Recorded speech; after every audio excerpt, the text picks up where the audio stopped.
Arvind, can you hear me?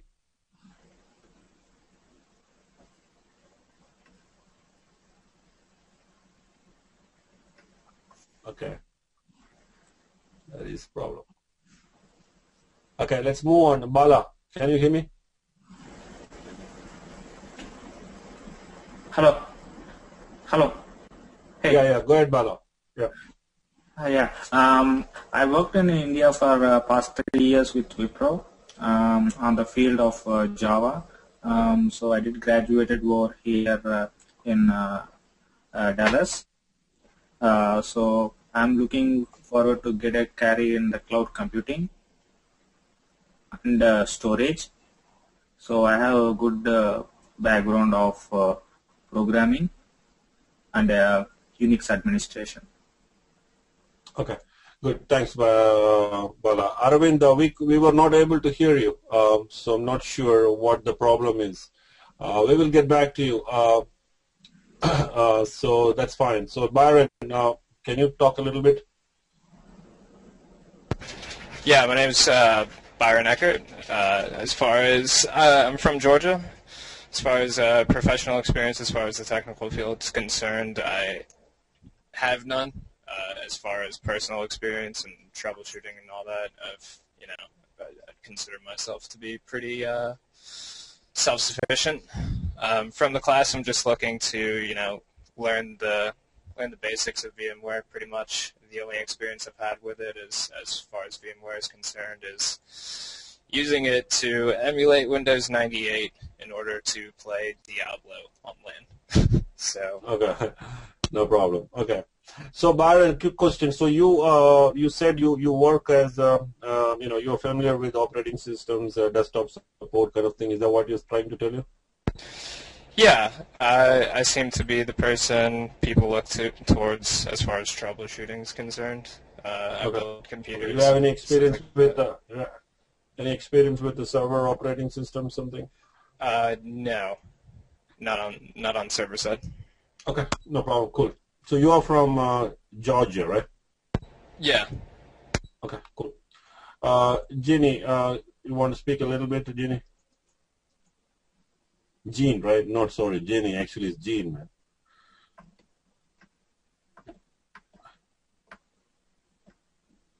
Jean, can you hear me?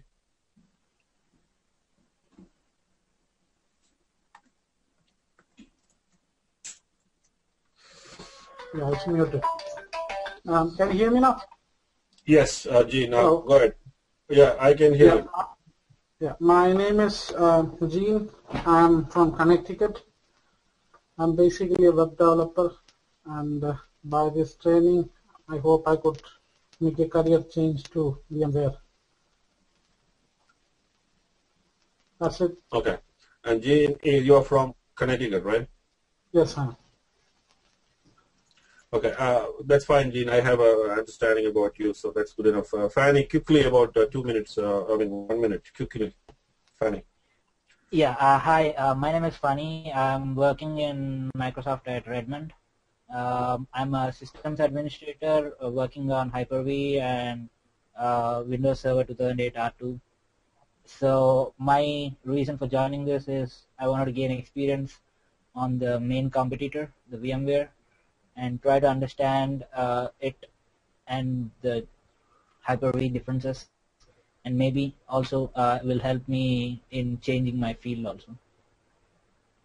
Okay, cool. Thanks, Fanny. So we'll move on, right? And I think you don't have a mic, so if you could type. I think I have an idea about Red, and I talked to him personally. So he is in New York. He's working as a desktop support, workstation support engineer for a firm in New York, and he is also looking for learning, the hypervisors and virtualization technology. Am I correct, Raiden? You can type here. I think that's correct. Let's move on, Samrat. Yeah, hello. Yep. Yeah, I'm from North Carolina. I work as a SAN admin at North Carolina State, and I work on Clarion and VNX. And right now we are doing the migrations for VNX from Clarion. And my client, they are planning to start working on VMware, and they want to get all our servers on virtual. So I don't know anything about VMware, and I just want to get an idea about VMware from this class and try to expand my knowledge on VMware too. So. Okay, cool. No problem, Samrat. That is exactly a lot of people doing. I had a lot of SAN administrators. So quickly a question. So apart from ENC storage, Clarions and VNX and VMAX, I don't know, whatever the platform they have, do you have any experience with any type of servers or operating systems? I work on the Citrix servers too. I support them. If they are not available, I'll support them on Citrix servers and Windows. Okay, too. That's enough. Yeah. Okay, cool. So that is a good thing. So people like you will be a good thing, so that we can discuss some storage things. Fanny is here. That's another advantage. He's working for Microsoft. He's working on Microsoft's virtualization technology, which is probably a very good thing. So maybe he will have some questions based on his experience. So that is something we can all actually make use of. Thanks. So Samrat, Satya, you want to talk a little bit, Satya? Okay, yes. Hi, this is Satya. Okay, right now I am working in RDP, North Carolina. Just I am working as a Linux administrator. Just I would like to, I don't know about the VMware. Just it may be help to us to get a good career in VMware. Okay, Satya. So how long have you been working in Linux? Yes, that is 1 year and 1 year Solaris administrator. Oh, okay. Okay, cool. No problem. Satya, Shri. My name is Shri. I've been working quite a while on different platforms. Right now, my main focus is on the Citrix side. I rolled out the Zen desktop solution with using a Zen server hypervisor. And I'm trying to I know about VMware, but I never got a chance to do more on hands-on. And this class will help me with Deepu's experience and lessons learned, so that I can pick on things and see if I can come up with a different aspect using a different hypervisor. Okay, that's good, Shri. So I think we exchanged a few emails, but I think we never got a chance to talk in detail. So you're saying how long you've been working on Citrix and related operating systems, Shri? It's been quite a while. I would say almost the beginning of Citrix product since '98. Okay, cool. No problem. So that's good. So you don't have you have any idea with VMware, or you don't? That's what I do. Initially, I had implemented the ESX, the first revision of ESX box. Okay. That's not much hands-on. After that, it took over by somebody else. I never got a chance into it. Mainly, I left with Citrix. But when I got into the VDI solution, we use Citrix Zen server pretty much. But I'm seeing there are catchy things that are not there in Zen server, which are there in VMware. I'd like to. Sure. I mean, so we'll talk about that. Arvind, actually, there is some disturbance coming from your side. If you could mute, that would be great. Yeah, can you hear me? Can you hear me now? Yeah. Okay, great. I can hear yes. you now. Okay, I'm going to mute. Yeah, you can talk a little bit. Sure. My name is Arvind Katrigada. I live in Raleigh, North Carolina. I'm in the software industry for the last 17 years. I work on various like development, testing, like a manager, architect, hands-on. Recently, I transitioned into the storage area, high availability storage. Also, I worked for VMware in past. So the thing is, I work on different areas, not fully focused on the ESX or AS, all these areas. Now I want to just get back again and focus on the virtualization and the cloud area. Okay, thanks, Sujay.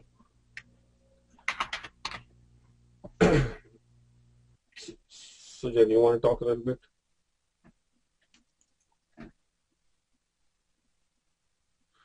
All right.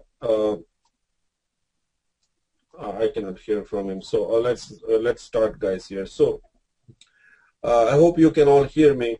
Almost an hour is over, but that's fine. So let us talk a little bit about, so how my class and what I'm going to teach. So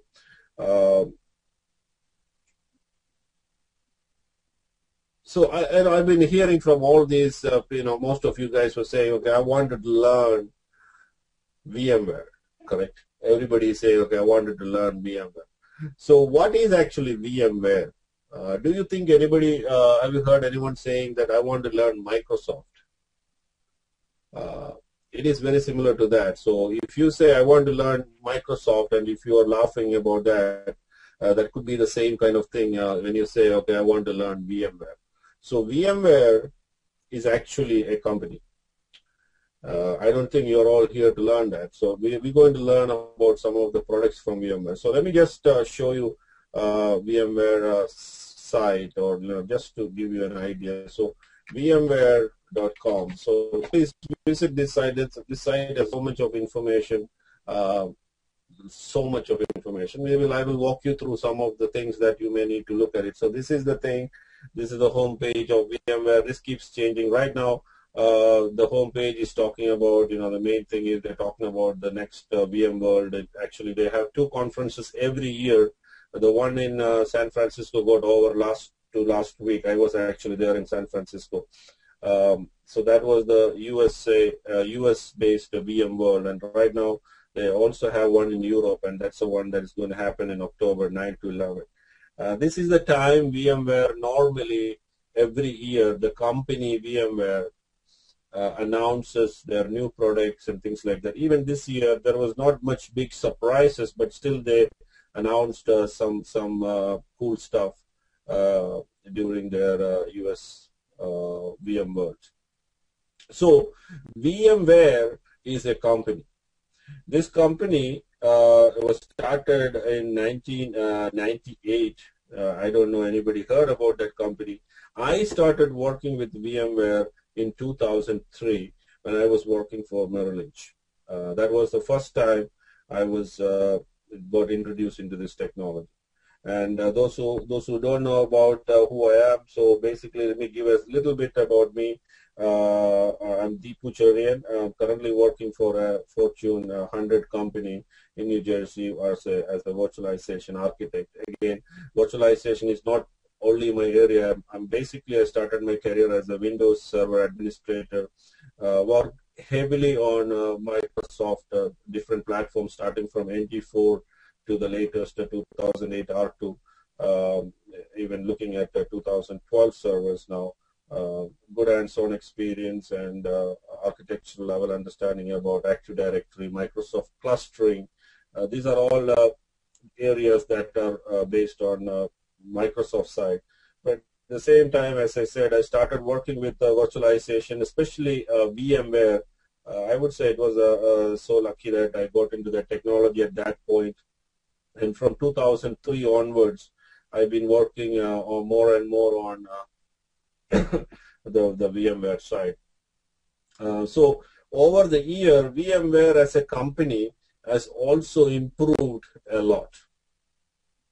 So 1998, 2000 time period, VMware was very well known. There were a lot of products at that, not many. There were a couple of products like GSX servers, VMware Workstation, things like that.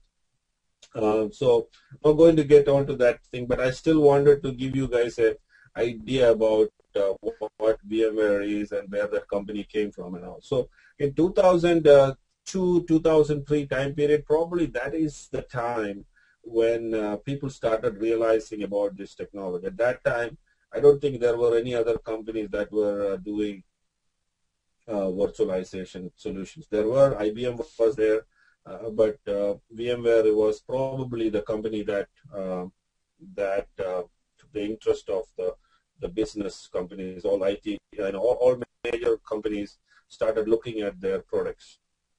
So VMware had some products. I will go through that. And in 2004, I mean, again, don't take the dates and numbers I'm giving, because I'm just keep telling this from my memory. So 2003, 2004 time period is when EMC, I don't know how many of you are familiar with EMC. EMC is one of the world's largest storage company that deals with storage. EMC actually, I would say, took over or bought 90% of the VMware company's share. So today, actually speaking, if you go back and check, you can see that VMware company is actually owned by EMC. EMC is the #1 leader in storage technologies. Sorry. When it comes to storage, we will talk about storage. We will be looking into different storage technologies in this class, but this is not a storage class. When it comes to storage, I just want to give everybody an overall idea. That's what my aim is here today. When it comes to storage, EMC is not the only company in the world. There are HP is very much into storage. HP has different storage technologies. EMC is there. Hitachi is there. IBM is there. Dell also has storage. 3PAR. There are many companies that are providing storage solutions. But EMC, I would say, is one of the leaders. And in the last 4 or 5 years, 3 or 4 years, I would say EMC is very well ahead of this technology, and they are probably, I would say, #1 in this area at this point. So VMware company is actually owned by EMC, but in New York Stock Exchange or anywhere, if you look, VMware itself has its own name. It is traded as a separate company. So it is a separate company. So VMware is a company. And what I'm going to teach here, or what you guys are here to teach, people talking about cloud computing. I will get into cloud computing. You can see that, when VMware started, this was not there. So 2002, 2003, or 2000, I would say from 2004 to around 2008 or up to 2009, cloud computing was not a big terminology. I don't think anybody used to have the word cloud computing or anything. Those days, the industry's buzzword was virtualization. So virtualization, everybody wanted to get into virtualizations. Companies wanted to get into virtualize everything possible, things like that. But in 2009 onwards, that has changed, and now people started talking about cloud computing. So cloud computing, even today, a lot of people, even experienced people, they still don't have a clear idea what a cloud computing is. It is kind of a cloud for everybody. I will talk about cloud. So there are students who come to me and say, Deepu, can you teach me cloud computing? So cloud computing, I will talk about it. If you want to learn cloud computing is a much more broader term. When we say cloud computing, you have to see that it is not one small piece of thing. It is a generic term given for a huge lot of technologies. There are different type of storage technology. Cloud computing technologies are there. For example, let me just, sometimes I may run out of the topic and I may get into something. Guys, so bear with me. If I'm moving away, just remind me, okay? So WordPad and Paintbrush probably I will use as my main tool to teach the class. I will be using this WordPad to type all my information here, and then I will send you that information, at least for some classes. So I will send you all this information about the notes, so you don't need to take down the notes. If you guys want, you can definitely record the sessions. Again, please note, I'm not recording the sessions. I cannot record because if I record, the quality of the class, the sound, everything will go off. But you guys are free to do it. If you want, you can record it, and I don't have any problem for it. So please do so if you guys are really interested in recording. So I'm just moving here, guys. So I think, today I'm not trying to teach anything today, but I just wanted to put a platform and give you guys an understanding about where we are going and what we are going to learn. The class, as I said, it will be around 40 to 45 hours. And I'm trying to do at least 4 to 5 classes a week. You might have seen, some of you might have seen my invite, at least to 6-7 people I already sent the information. So Satya is sending me a message. Satya, can you hear me? Satya is sending a message saying that I'm here. Satya, check your...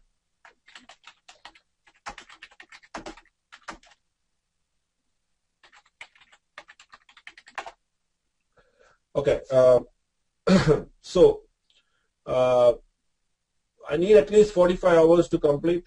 Probably I'm seeing around 4 weeks to finish this class, maybe more, depending on how much questions and all going to come up. People like Shri, Satya, Fanny and all, they have experience in this industry, so there may be questions. Guys, please ask questions. If I know answers, I will definitely try to explain it to the best of my knowledge. If I don't know something, I will try to find answers. Again, don't expect that I'm the master or anything. I try to teach. I've been doing this for almost 2.5 years. So feel free to ask questions.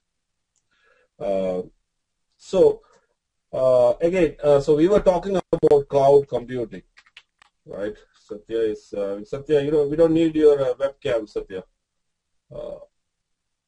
You can stop. Okay. This is all problems in the first classes, so that's fine. Satya will come back, guys. Don't worry about it. So cloud computing has different. So cloud computing, everyone thinks that, oh, okay, cloud computing is very easy. I can, it's only something very small. It's not small. It is a pretty big topic. There is a lot of areas to cloud computing. I heard a few of you guys were saying, okay, we wanted to learn cloud computing. Yes, actually, the cloud computing, guys, I was in San Francisco 2 weeks back. The entire technology has to go towards cloud computing. There's no other choice. The technologies are going. You can see that now. You talk about Google Apps. You take your iTunes. Everything. They're all actually cloud-based applications. You can. I'm not getting into the details of it. You know that you can store your data in the internet. You don't need to store anything locally. There's a lot of things to cloud computing. It's all part of cloud computing. So that's why I'm saying cloud computing is much more. But when we get into cloud computing can be divided into a couple of subcategories. Out of that, the most important, I would say, is called as IaaS. Anybody heard about IaaS? It's actually written as like this. Can anybody tell what it is? Infrastructure and service. Okay, that's called as infrastructure. It's infrastructure and service.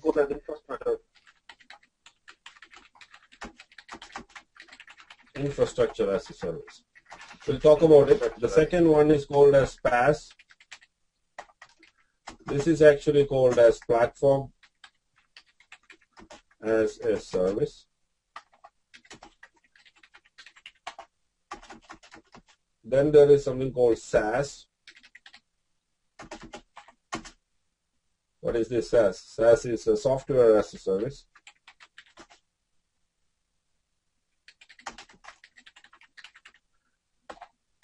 Is there anything else? And people try to name it, different other things. I've heard about, I've seen people using a word called DaaS, desktop as a service. It's something related to the VDI and all. We'll talk about that. So basically, let us focus only on about these three things. How many of you heard about or at least come across something called Salesforce? Salesforce website and things like that. You might have seen many times when you do purchasing or when you do online transactions. You might have chance that you might have come across Salesforce and things. So Salesforce is actually a software as a service. So platform as a service is something a little different. So I'm not going to get into that details because that is not the focus of this class here. So what we have to be focused based on what I'm teaching. What we have to focus is probably the infrastructure as a service. You know that if you can go to Amazon's EC2 or Rackspace, or there are many other one-and-one.com. There are many cloud providers are there today. You can go and buy servers, and they will charge you based on the usage. Old days, you know that if you want to host a website and you want to put a server, you go contact Network Solutions or Rackspace or something. You have to buy a server. You don't have to buy a server. They will give you the server, but you have to pay for the server, and it's a lot of things. But today, it's not like that. It's actually pay as you go use kind of concept. Whatever you use, you pay for it. It's more elastic in nature. So I'm, I think I don't need to get into that detail at this point. We will talk about it. But infrastructure as a service is dealing more about the servers and the associated infrastructure required to do the other two part of the cloud computing, which is the PaaS and the SaaS. So platform as a service means, for example, let us say, your company needs a development environment. You need a LAMP network, the Linux, Apache kind of platform, or you need a .NET platform to do your development effort. Let's say your company is planning to come up with a new application, and you need a certain set of servers with certain databases, certain Windows servers with .NET framework and things like that. So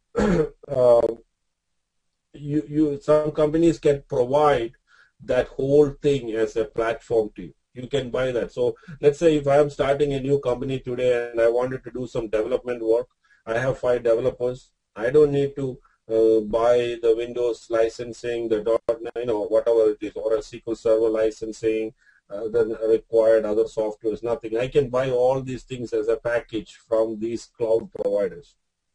That is what that PaaS is more into. We will get into that.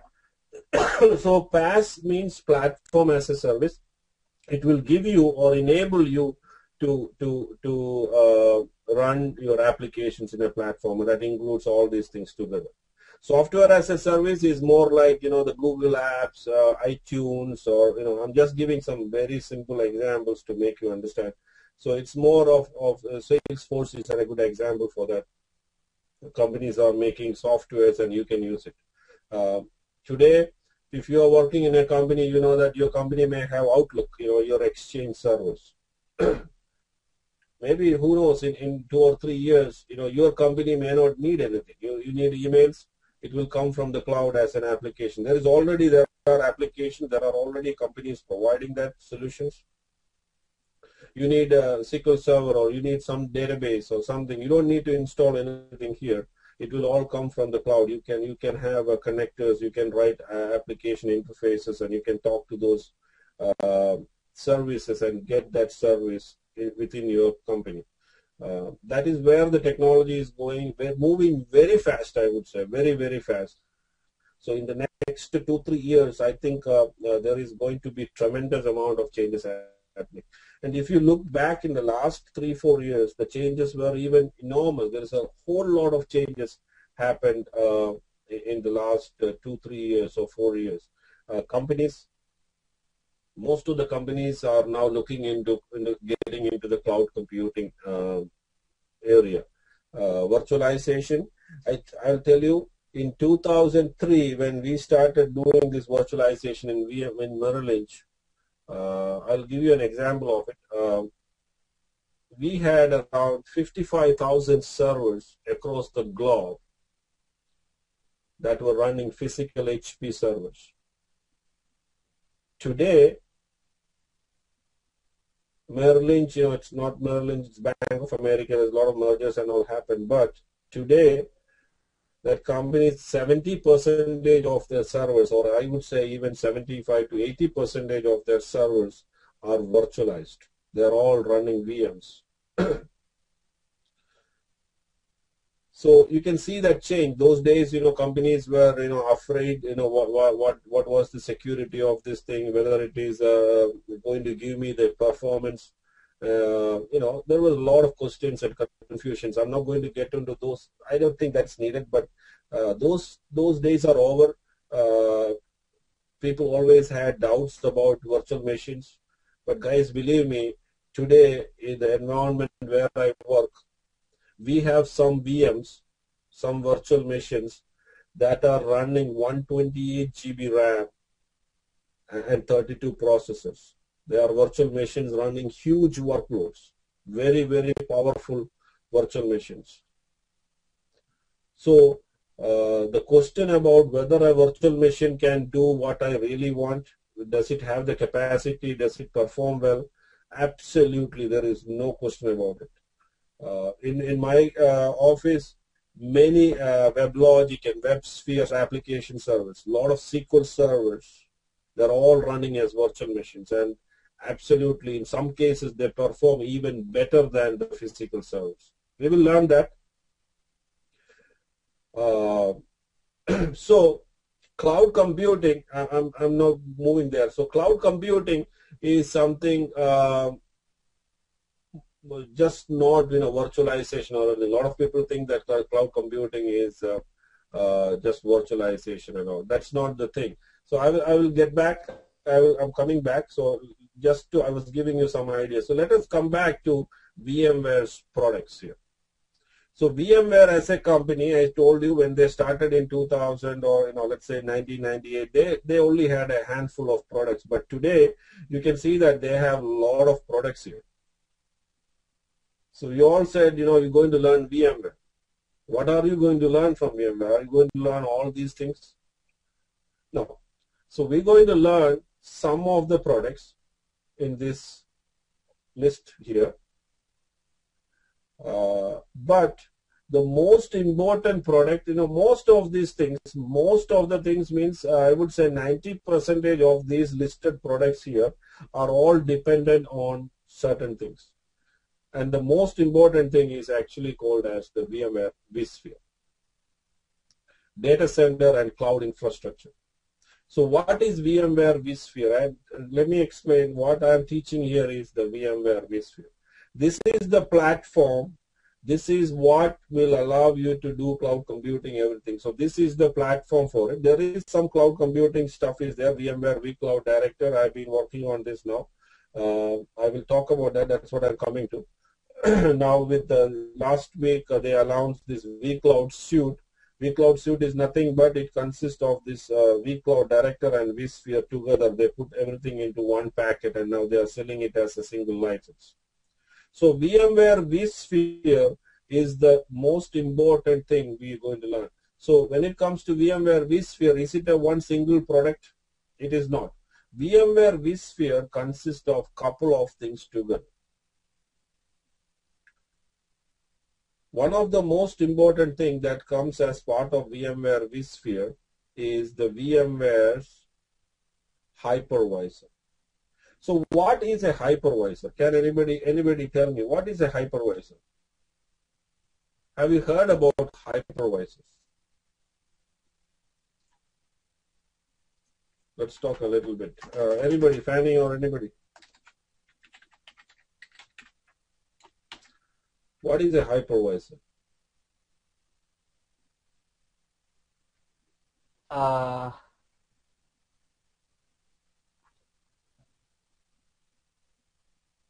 All right, no problem. So hypervisor, okay, it's a platform that VMware works from. Yeah, okay. So I would say, I'm talking in a very layman term here.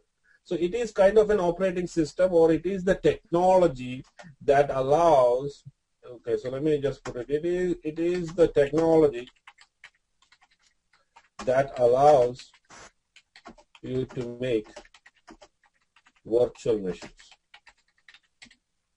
So what is virtual machine? That's another question. So we will come back here. So hypervisor is actually, what like Raiden said, it's a platform actually which allows you to make virtual machines. So if you want to do virtualize something, so what is actually virtualization? Virtualization is actually a technology that decouples the hardware from the software. So, we will get into that. I don't want to confuse everybody by telling all these things now. We will definitely get into it. But just for now, understand that hypervisor is a technology that will allow you to make virtual machine. So what is a virtual machine? Virtual machine is nothing but a set of encapsulated files. It is just a software or it's nothing but a set of encapsulated files. We will look into it. I'm talking from a 1,000 feet height here just to get you guys an understanding of what exactly we are going to see here. So an hypervisor is this. It allows you to make virtual machines. So hypervisor is a term we will be using all through the class. Okay.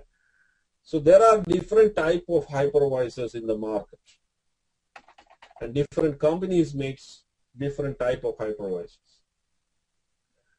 VMware has their own hypervisors. VMware's hypervisors. Can anybody tell me what is any VMware hypervisors? Anybody? Okay, VMware Workstation. Good. VMware Workstation is actually a product. It is called as VMware Workstation. The latest version is called as Workstation 9, which is released around 2 weeks back, which is one of the most popular product. It has been there from 2000 onwards. A lot of people still uses VMware Workstation. VMware Workstation is not a free product. It is still a licensed product. It is heavily used by the IT industry, especially in the case of marketing and development areas. It is heavily used.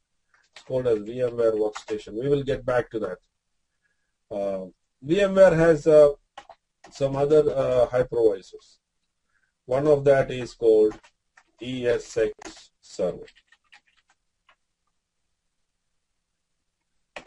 Now there is a new version of the ESX server. It is called as, it's not called as ESX, it's actually called as ESXi. That's another thing, and that is what we're going to be learning. So again, guys, one more thing. This class, I'm going to use the latest version of the VMware's hypervisor, which is the one that is released 2 weeks back. I was just downloading that. We are going to use the latest version of the product, which is 5.1, and this is the first class I'm going to use that. Last 2 or 3 batches I used ESXi 5, but now this class I'm planning to use the latest version, ESXi 5.1. We will talk about that. So these are hypervisors from VMware. VMware had certain other hypervisors. I'm not going to talk about that now. We will come back. Microsoft has, so let me see, let me put some more things here. VMware Server. That's another hypervisor. I will be, Raiden, I understand your question. The class is definitely focused only on ESXi, but I will go through ESX server. I will give you guys chance to install ESX server. You can install it, but our class will be focused, when I get into clustering and all those things, we will be focusing on ESXi. That is what the plan is. And going forward, VMware has already discontinued ESX server. The last version of ESX was ESX server version 4.1. It's been almost a year old now. They are no more supporting, they are no more releasing ESX servers. We'll talk about that, okay? But the class is definitely focused or based on ESXi, and that is what the future is, and that is what everybody is going to use. But I will give you guys a good understanding about ESX servers, the difference between ESX and ESXi servers. So we'll come back. I'm talking. I'm just talking from a very high level for people, everybody to get an understanding. So that's VMware's hypervisors. Okay, we are talking about hypervisors here, and VMware company has certain hypervisors. These are different type of hypervisors. Now, when it comes to competitors for VMware, Microsoft, you all know Microsoft. So Microsoft was never into this thing. I still remember when we started working on ESX 2.53, those time period. This is 2003, 2004 time period. When you call VMware, Microsoft for any Windows-based support issues, they always had issue. Oh, it's VMware, we don't support, or our product is not supported. Put it on a physical server, a virtualization. What kind of technology is that? It's not real. It's not going to perform well and all. But Microsoft over the period realized that there is no other choice. That's where the future is. Everybody is realizing that. There are a lot of companies said, oh no, we don't want to do any virtualization. But what's happening now? Here itself, you see now, all you guys are here to learn, because you know that from someone or other, you know that this is where the future is. This is what the technology is going to. Whatever you talk, wherever you do, you can see cloud computing, you can see virtualization. That is it. And that's why you're also here to learn. So Microsoft also realized this, and they started coming up with a hypervisor. Can you, Fanny, can you tell me a couple of Microsoft hypervisors? Let us hear from you, Fanny. The Hyper-V. Okay. Any other? Does SCVMM also count as a hypervisor? No. No? Okay. Okay, so Hyper-V, virtual server. Oh yeah, virtual server. Yes. Okay, so the previous model. So okay, Fanny, you can put on mute because when you're on speakerphone, it's calling. Okay. But open the mic and talk whenever you want. Okay. Thanks. So virtual server is a hypervisor from Microsoft. Probably that was the first thing. Then Hyper-V. Then Citrix. How many? I think some of you guys saying, you are all familiar with Citrix. I would say Citrix was one of the world's oldest virtualization company. Yeah, Virtual PC, Sri, actually, that was a thing, right? Virtual PC was from Microsoft, right? Sri, am I correct? I think it was Virtual PC, right? It's not Virtual Server, it was actually Virtual PC. Yeah, that was right. Right, it was Virtual PC. Okay. You have like, actually Virtual PC and Virtual Server too. Correct, okay. Yeah. Virtual Server 2005, 2007. Yeah. Okay. I'll talk about that. I wanted to put a differentiation between host-based and bare metal hypervisor. We haven't got there, but at least, guys, probably I may take a little half an hour more today. I don't think I'll be able to finish it at 10:30 today. Let's see.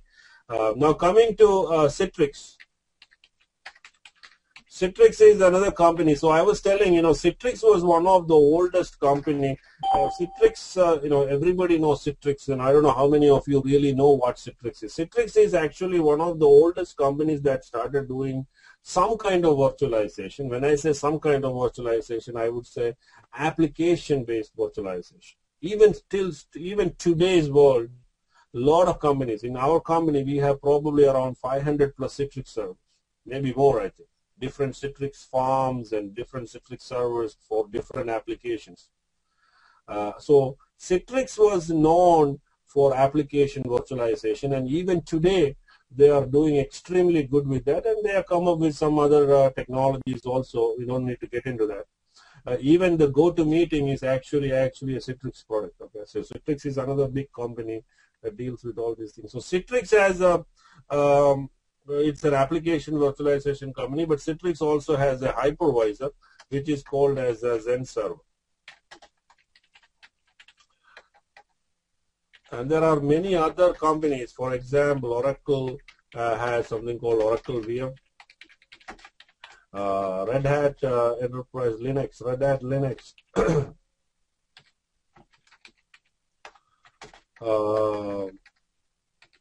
Has a hypervisor. Anybody know what is that?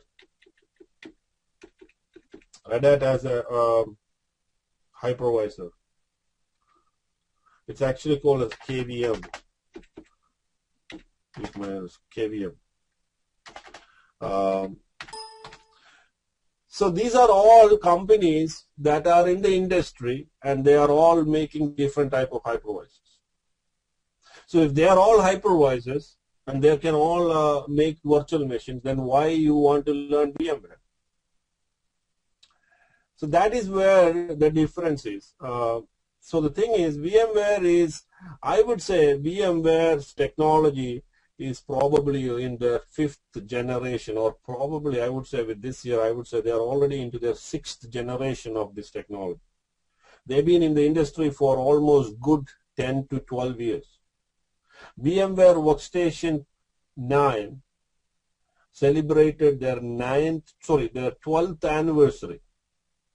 This VMware. We had a great party and all for that. Bon Jovi was playing.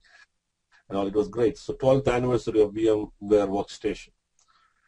Microsoft got into this industry, maybe, they actually really got into this industry probably in the 2008 time period when they released Microsoft Windows Server 2008. There were virtual PC and things like that were there earlier, but I'm saying they really started publicizing that we are also capable of making virtual machines. We are also very powerful company that can do anything in virtualization. We can do magics. I'm not pushing Microsoft. Believe me, that was the company who made me who I am today, and I still work on Microsoft. I am a Microsoft guy. I work all through my life with Microsoft products, but again, when it comes to virtualization technology, I would say Microsoft is far behind VMware. But Microsoft is also made some huge steps, I would say, in the last 2 years.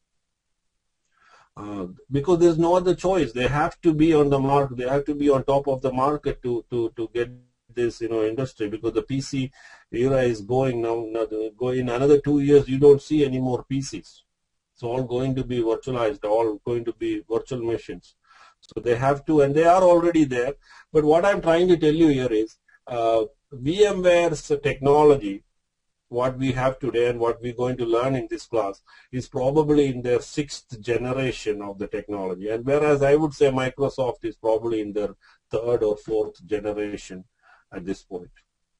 Same is the case with Citrix and other virtualization technology. I'm not very familiar with KVM or Oracle. I have some experience with Zen Server. I have seen it, used it probably a very little, but I have some good understanding about Zen servers. Zen servers are pretty good in desktop virtualization. VDI industry, it is widely used even in financial industries. So I would say there is definitely a generation gap is there between these products. So VMware, as I said, is already in their 6th generation, whereas Microsoft, I would say, probably is only at their 3rd or 4th generation technology. So there is definitely a gap. And that gap is what makes VMware the most popular virtualization company, and that is why probably you are all here to learn virtualization or VMware's thing. You all came here to learn VMware. Why you didn't go for, even Fanny is here to learn VMware. If you take, for example, in East Coast, New York, New Jersey, Connecticut area, that most of the major financial, pharmaceutical, insurance companies, they're all in these areas. Guys, believe me, 90% of the companies are using VMware as their primary virtualization platform. In the last 1 or 2 years, maybe 1 year, I'm seeing that companies started using little bit of Windows hypervisors, that is Hyper-V, in their data centers. Again, if you look closely and if you talk to their engineers, you can see that. For example, Goldman Sachs, I had a student in my 2 or 3 classes back. He works in New York City for Goldman Sachs. He was telling they have around 4,000 ESX servers, and they have around 300 or 400 Hyper-V servers. So I asked, what are you running on these Hyper-V servers? Yes, test servers, development servers, that kind of virtual machines. That is what they are currently running on Hyper-V platform. Why? Because the stability, the performance, the robustness, and all those things, and the features, the powerful features that comes with VMware make it the #1 choice for production class workloads. So companies that really wanted high performance, reliability, stability, and all, they all go with VMware at this point. When it comes to Microsoft, there is a lot of other advantages with respect to using Hyper-V or the hypervisor from Microsoft, because when you use that, you can save a lot of money with respect to some licensing. That is because of Microsoft way of licensing thing. I'm not going to get into that also. If you buy a Microsoft license, then you can put as many as VMs you want for free.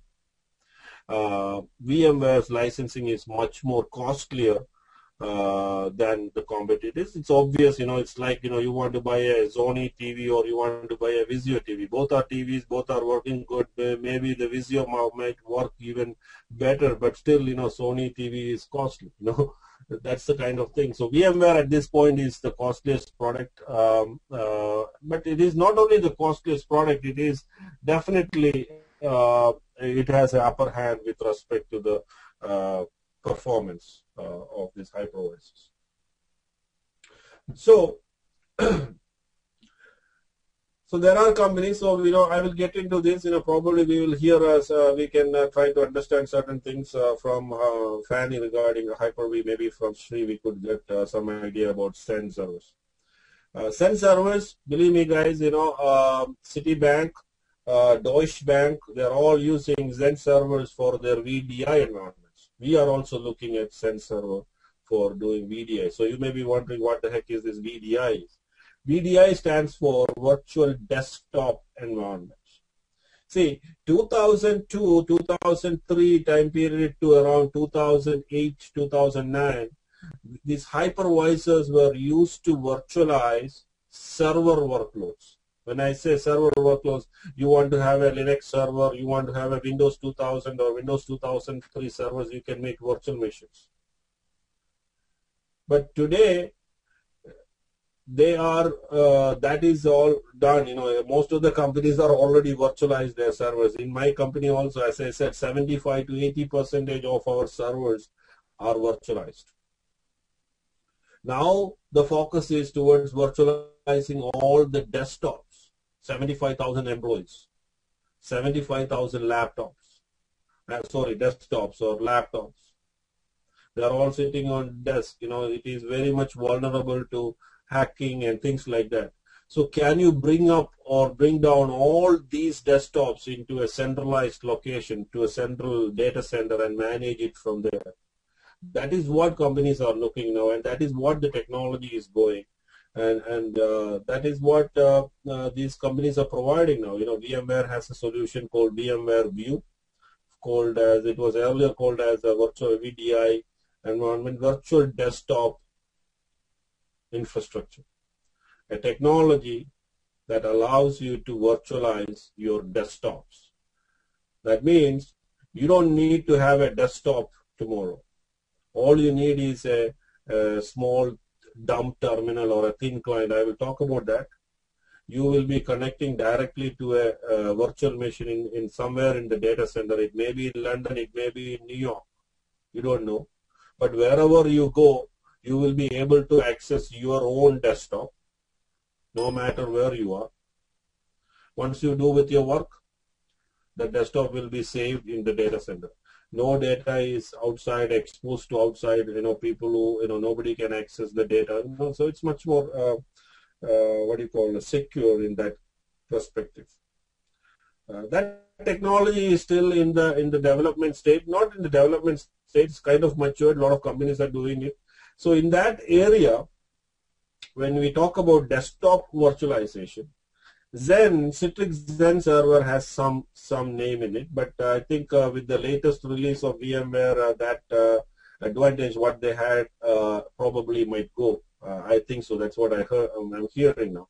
But anyway, Citrix Zen servers are very famous for desktop virtualization because it has some great graphics features and all available. For example, if your company wanted desktops, for your architects or for your graphical use, you want to use 3D or you want to use graphical features you want on your desktop. The VMs that were made using ESX or ESXi were not that great. Even with the Hyper-V, the VMs or the virtual machines you make using these were not that great. But Zen Server, I think that is what I'm hearing. The VMs that were made using Zen Server were perform better when it comes to display and things like that. But now VMware has released the latest 5.1. It has a 3D driver and things like that. Again, technology's changed a lot. They are using some 3D graphics cards and all in the VM itself, which will give you the best performance. So I don't think that difference is no more exist anymore. So VMware is again excelling in that area also, I would say.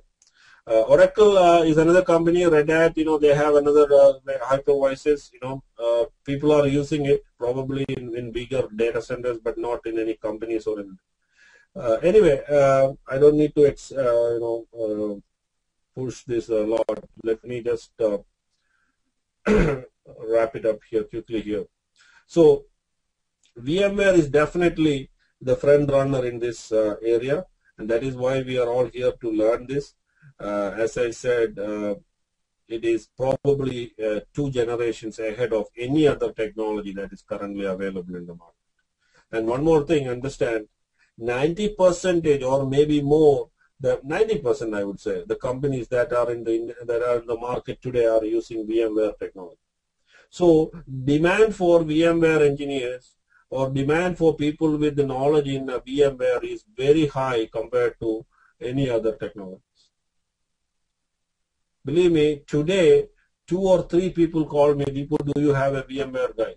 I have positions. So there are so many positions open. There is different areas again, so based on what we are learning here, it is not for one job. There are many, many jobs. Companies are migrating. Companies are consolidating data centers. Companies are going towards virtualization for the first time. Some companies are taking the next step to the cloud computing, so they wanted to make a lot of changes in their infrastructure. So VMware, people with the knowledge of VMware vSphere platform is very much needed today.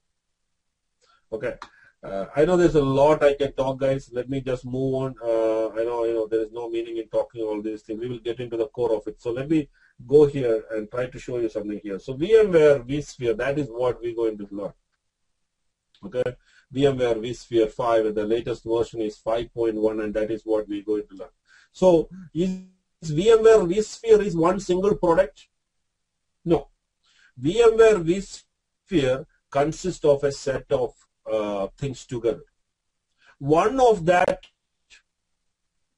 thing inside vSphere is the hypervisor ESX server or the ESXi server. So VMware have vSphere. Let me just put it here. 1 minute. I want to come back here. Okay. So VMware vSphere. What is VMware vSphere? So VMware vSphere consists of a couple of things, guys. The first thing is the hypervisor. We need a hypervisor to make virtual machines, correct? So hypervisor is the most important thing in VMware vSphere. Without a hypervisor, there is nothing. VMware vSphere or cloud computing or whatever you're talking is not going to exist. So the VMware's first product in the vSphere line is the hypervisor, which is actually ESXi. I'm putting ESXi only going forward. So we have to learn about ESX server, ESXi server. So this is an ESX server. This is actually an ESXi server. You can see that this is running ESXi version 5. This is an HP server with 16 GB RAM, so much of memory, processor, all these things. It has some VMs. There is a VM here running. This is another ESX server. It's again ESXi server. This is an old version, 3i. This server is in my lab, is there for probably around 5 or 6 years now. I'm keeping this for some of my infrastructure needs. I'm just telling you, so that is one of my servers, an old DL-HP server that's running. This is a HP DL385G2. I'll come back on talk about these HP servers and all in a short while. So, hypervisor is probably the most important thing in this thing. What else is there? There is a product called VMware vSender server. vSender server. What is vSender server? Yes, right. All my servers are physical servers, real physical HP servers. Yes. So, vSender server. What is vSender server? Anybody has any idea what a vSender is? Have you heard about VMware vSender server? I'm talking about vSphere. vSphere has many products. The first product we have to learn and we have to understand is the hypervisor, which we will learn in coming days. The second product is the vSender server. So brain and controller of ESX. Okay. So vSender server is actually a 64-bit, let me just put it here, it's a 64-bit Windows-based application. That means it is a 64-based application that can be installed on a Windows server. You can install it on a 64-bit operating system, preferably a 2008 or 2008 R2 server. It requires a database. It works using a database, so it can use a SQL Express database. We will look into that. It can use SQL Server. It can use Oracle. So, like Arvind said, that is the brain, or that is the main management server for VMware. So I was showing you earlier. I think I got it disconnected. Let me just try to connect to my lab if possible. Let me see. I can connect. I have a vSender here. We will be doing that.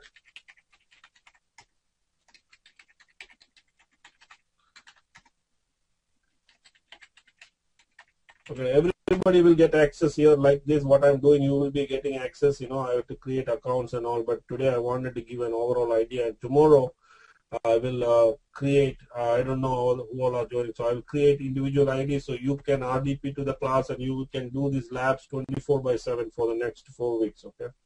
So what I'm going to show you here is actually I'm connecting to a vCenter server,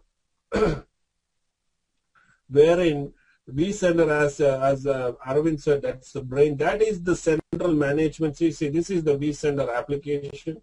Here you see the difference here. Let me show you here. This is my vCenter. You know, it is Fanny. If you talk about your SCVMM, this is the exact counterpart for that. Yeah, exactly. SCVMM is actually the same counterpart for vCenter. If vCenter, what vCenter do for ESX servers, SCVMM is its System Center Virtual Machine Manager. That is the thing that do for Microsoft Hyper-V servers. So if you look here, you can see that this is an ESX server. This is another ESX server. When I say ESX, guys, believe me, it is all ESXi in this case. Okay. So these are all different servers. These are all HP physical servers, right? And as you said, these are all different physical servers, individual servers. You will be getting direct access to these servers, and you can do whatever, you know, you can rebuild and install.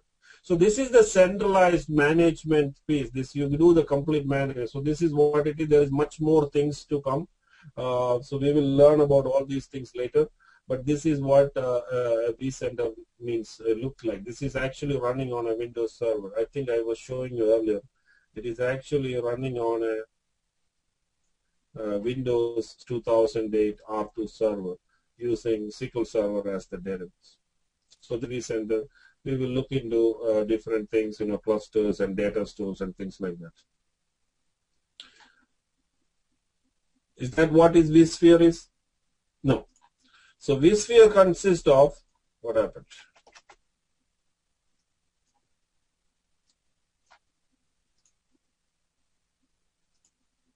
Okay, so we're talking about vSphere. So when it comes to vSphere, we have some more things, one is called as VMware Update Manager.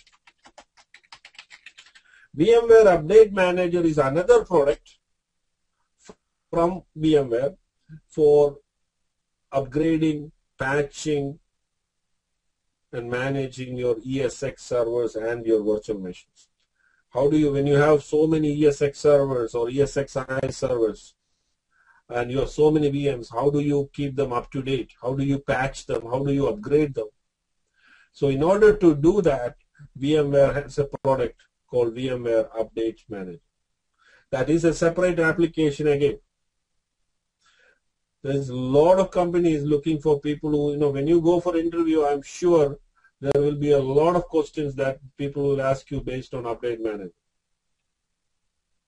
And you need to do a lot of things, you need to know a lot of things, how you manage and how do you upgrade. And today's world, that a lot of companies now in the process of upgrading from ESX Server 4 to ESXi 5, things like that. So there's a lot of transitions happening. A lot of companies are in the process. So when you go for interviews, you can see that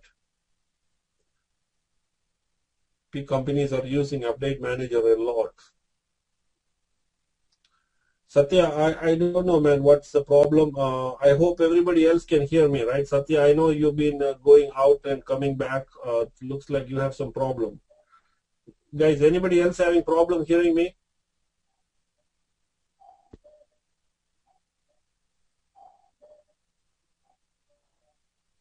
Okay.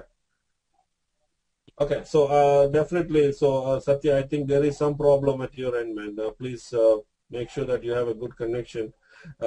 Also, guys, if you are on a wireless connection, I prefer if you can get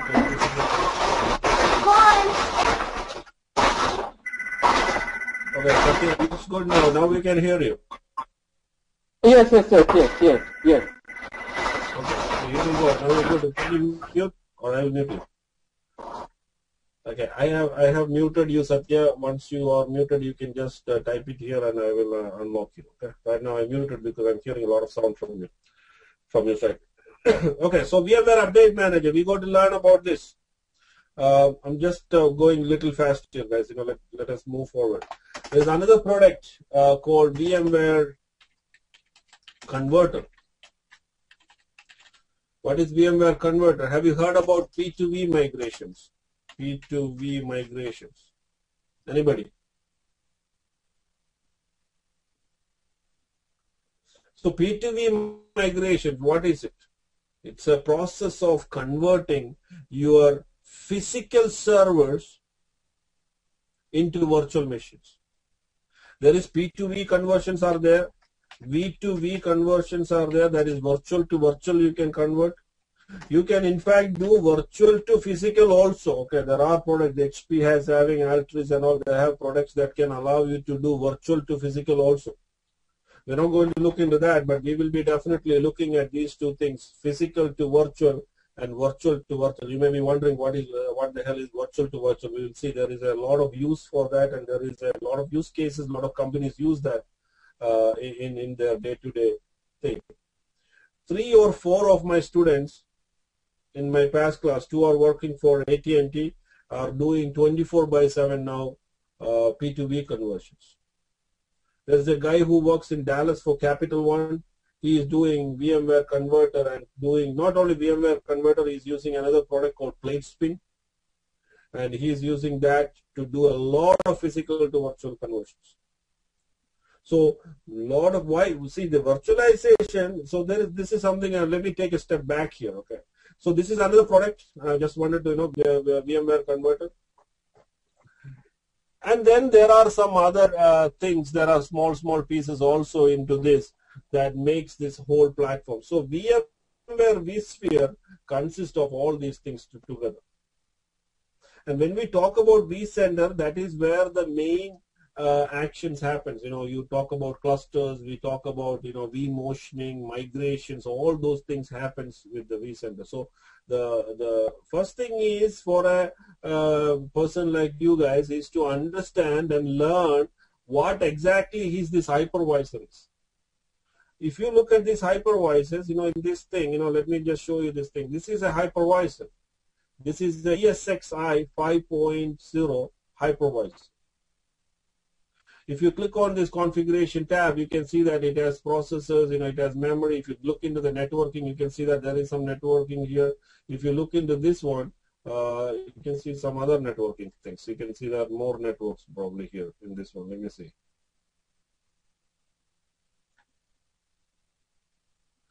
So these are all virtual switches and networks. When you come here into the storage, you can see different storage here. This one does not have that storage. So there are all the storage. So so understanding storage, understanding networking, understanding what exactly is this ESX hypervisor is. That is the most important thing you need to understand first. We can see performance, a whole lot of things we can do here. We will come back. So that is the first step. That is what I said, the first 7-8 days probably we will be learning different technologies, virtual switches. The virtual switches, a virtual switch itself is a lot of things are there you need to understand. So look at this. This is actually a switch. This is actually a virtual switch. How to create a switch, we will learn all that thing. But when you come to the switch, there is a whole lot of things you need to understand. How do you do different type of security settings in a switch? These are all virtual. These were all the fear factors for all the companies, but that is all being solved now. But you have to know each and everything. What is promiscuous mode? Why is it used promiscuous mode? vSender managing a hypervisor. Fanny, what are you trying to ask? CVMM managers also can a vSender server also do that? vCenter by itself cannot do that. Microsoft has provided that feature to get more ESX servers, but there are a lot of plugins available today you can install in vCenter wherein you can manage not only via Hyper-V, you can manage KVM, Citrix Zen, via Hyper-V, everything in one interface using vCenter. It is possible there are plugins available to do that, but by default, vCenter, you cannot use vCenter to manage Hyper-V servers. Okay? Yes. SCVM has advantage. What advantage? Shri. Like Funny just said, it can Okay, manage I understand. other, Okay. SCVM has that feature because Microsoft wanted to bring back as much as VMware hypervisors back to Hyper-V. Yes. They somehow wanted to do that, and that was the first thing they came up with. Yeah, that's So that is right. So VMware never wanted to do that, and that's probably the reason. Right, you're right. Okay, so getting into the networking part, you can see this security promiscuous mode. How do you do this promiscuous mode? What is promiscuous mode? See, these are very, very important topics. What is promiscuous mode? What is MAC address changing? When it comes to traffic shaping, how do you do traffic shaping? NIC teaming, there are many type of NIC teaming properties are there. How do you do different type of load balancing? There's, this itself will take around 2 to 3 days for me to finish. There's a lot of details there to understand, and you need to understand, because when you go for interviews, they're going to ask questions like this. Not only for interview, you should know these things so that you can put your virtual machines, you can put your servers in the right configuration so that it can work well. If you have so many web servers facing the public in a DMC environment, and you are expecting thousands of people going to connect to those web servers, they are all VMs. What type of load balancing you want to use? Do you want to use route based on originating virtual ID? You want to use route based on IP hash? Each has its own overheads, its own advantages, some disadvantages. So understanding all these things is very important. So we will get on to all these things. That is how a switch is, how to create. This is one type of a switch. VMware ESX servers with the new vSphere cloud computing thing, VMware vSphere has a different type of, this is called as a standard switch, and we will start by learning this standard switch, how to configure the standard switch. This itself is a lot, but without understanding this we cannot move forward. But when we get into the vCenter and all, there is another type of a switch which is called as a distributed switch. So you can actually come here and you can create something called as a VMware vSphere distributed switch. So how do you work on a distributed switch? There are different versions of distributed switches and things like that are there. So we will learn. So that networking is, I was just trying to explain. So what I'm trying to make you guys, I'm not trying to teach anything here. I'm just trying to give an overall idea here today. So hypervisor, understanding VMware's hypervisor, its working, its configurations, that is the first thing. All of you should be in a 100% confident on how to build and configure ESX servers. That is the most important. Once we've done that, then the focus is on vCenter server. Because now that you have many ESX servers, you know how to install and build ESX servers, you know how to create virtual machines. Now the concentration we have to do is how do you manage all these ESX servers and thousands of VMs together. It is not possible to connect to one ESX server like this, then to another ESX server like this. That is not possible. You need a centralized management platform to do that. And that centralized management platform is actually this vCenter. So vCenter, as I said, is a Windows-based application that will allow you to manage multiple ESX servers and the VMs together. So you can see the whole VMs in this lab here. See all these VMs, you can do that. There are different views. I'm not going to get into that. You can have templates. You know, here is where we learn about templates, clonings, P2V migrations, vMotions, clustering. And the clustering, you know, there is a whole lot of things here when it comes to VMware clustering. I'm just trying to show you here, you know, there's something called host profiles. So we have to do a lot of things here with respect to that. So when it comes to clustering, the HA, DRS clustering, now VMware has something new called as a storage DRS. When it comes to storage, these are some new features they implemented where you can do storage clusters, you can cluster data stores, you can do clusters, you know, storage. So these are all different storage.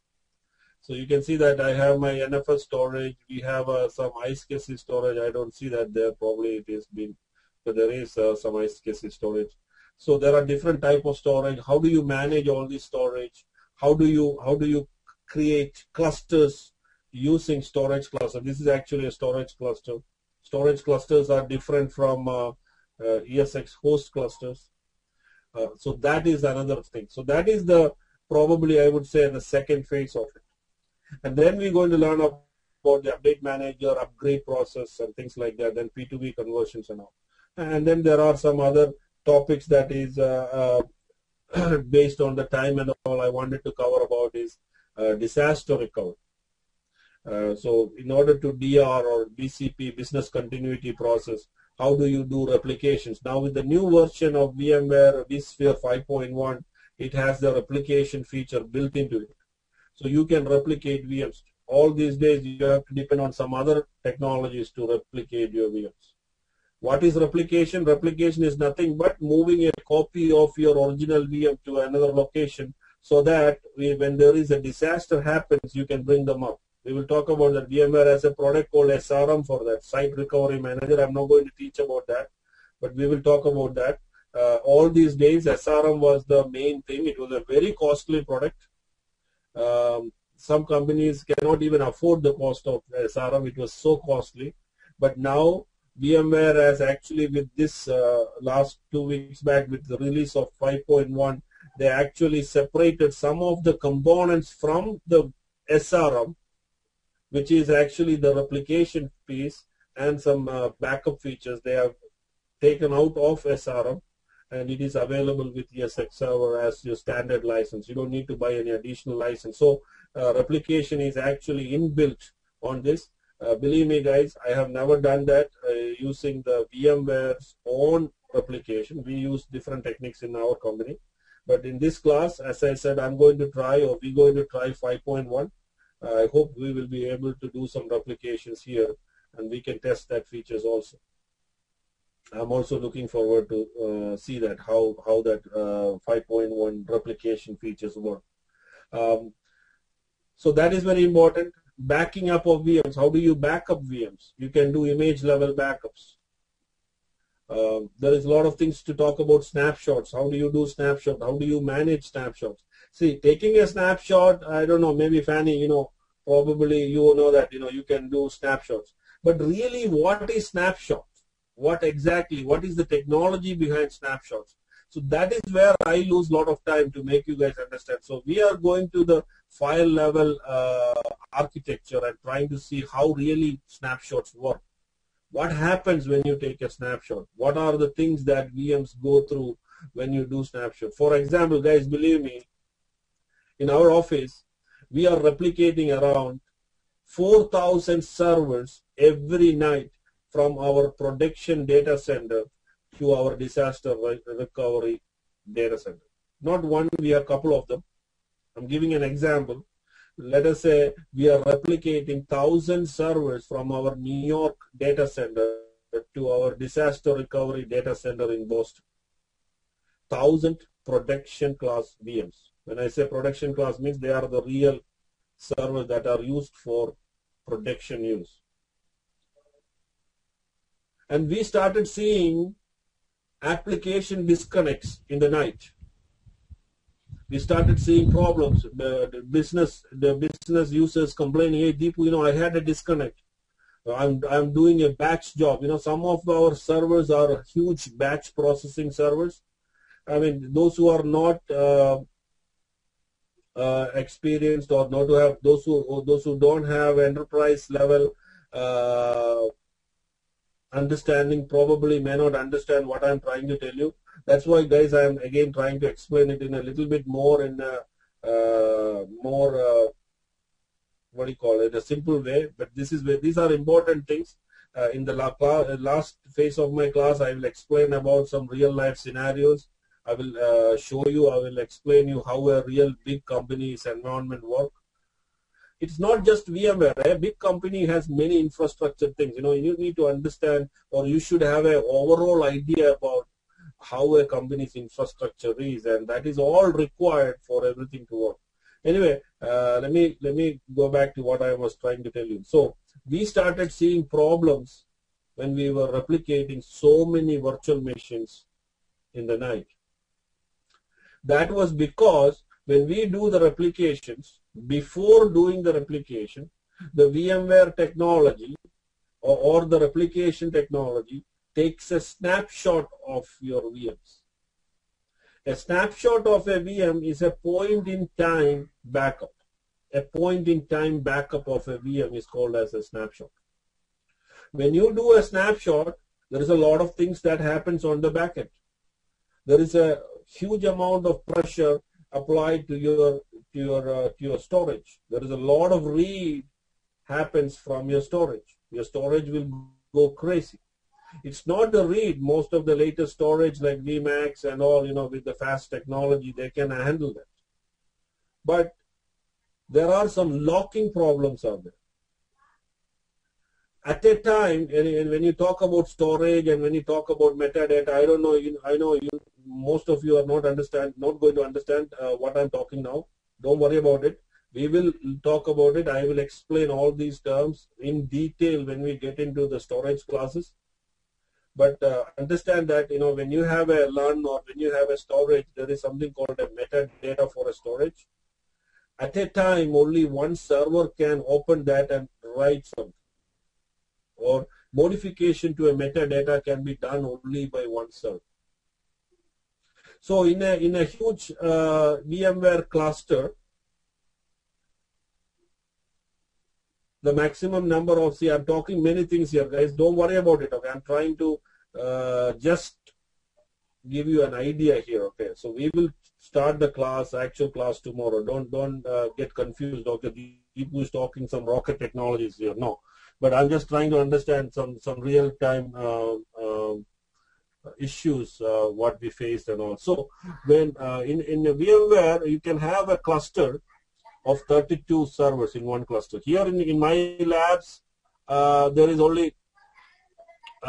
only, you know, how many, 2 nodes in this cluster. Maybe I can drag and put this also into this, you know, into this cluster, 3-node cluster. It's not working. Okay, fine. I can put probably this in. Let me see. Okay, it is allowing. So here you can see that I'm making that is become a 3-node cluster now. So this is actually 3 ESX servers acting as one resource pool. This is called as a cluster. We will learn about all these things later. So if you click on this cluster, and if you click on the summary, you can see that this cluster has a total power of 25 gigahertz. Hold on a second, guys.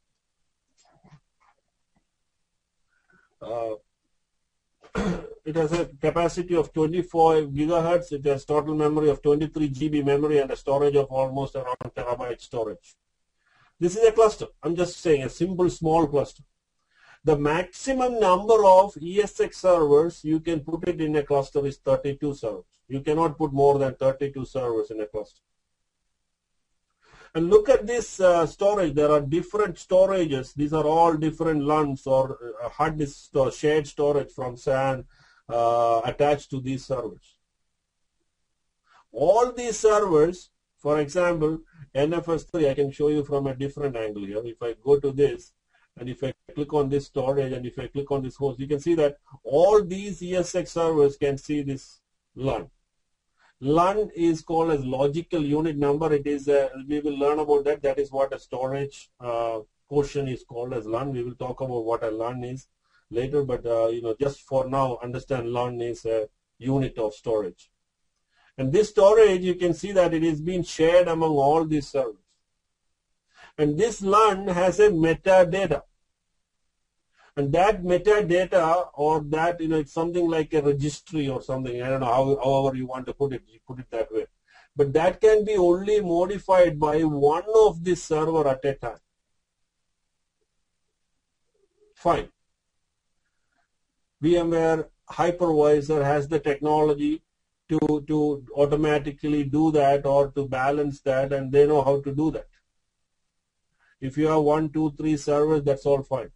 But when you have 32 servers all going through a snapshot process, because all of them are running VMs, and all those VMs are going through a snapshot in the night for a replication process, they all wanted to update this metadata in order to open a snapshot and all. We will learn those things later. Sometimes some of your ESX servers has to be in a pause state. They may have to wait in queue to get that particular instance. It is a millisecond or microsecond process. But when you have so many servers trying to access that LUN at the same time, some of your servers may go for a 1 or 2 second pause. And you know that in a IT world, 1 second delay or 1 second pause can create big problems. We have huge batch processing servers that do millions and millions of transactions in the night.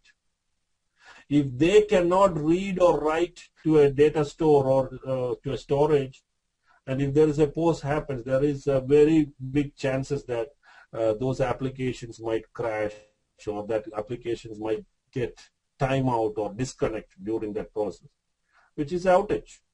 So how do you deal with that? So these are all things we will learn. So there are some best practices we need to understand. I think I moved out of the whole topic, whatever I was talking, but anyway, so that is all we need to learn. So that is all based on this vCenter thing. So we will be learning a lot in vCenter there. Then we have to go learn about update management. Go ahead. Somebody has a question, right?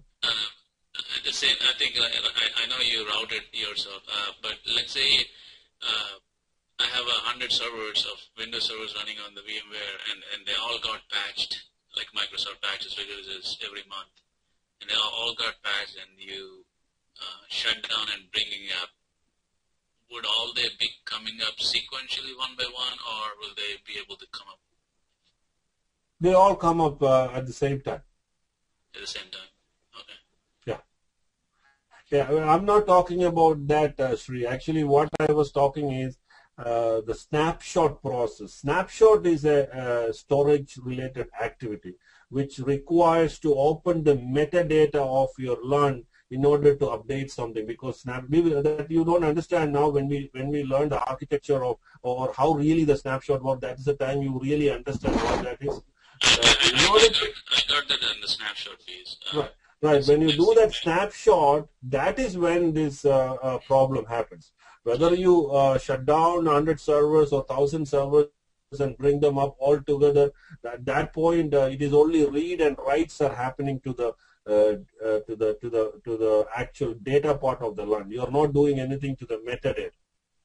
The metadata will be opened only. That process is actually called as in VMware there is a process called a stun and unstun.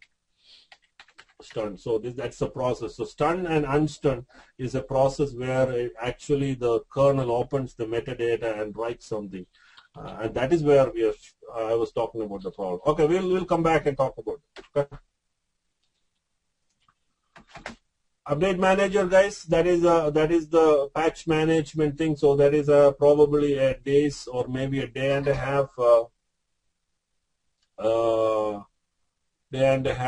class. Converter, very important. A lot of companies are doing it. We will be doing some converter jobs here. You have to practice it and you have to be thorough with it. I will explain how you want to talk. So, for example, let us say Raiden is going for an interview tomorrow. They're going to ask you, okay, do you have any experience with the VMware converter? Have you do any conversions? Yeah, I done that. I did 2-3 conversions. That's not the way you have to say.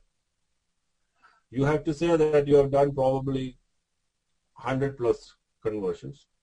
Then they will ask you, so many cases, if the interviewer is smart, the question will be like this.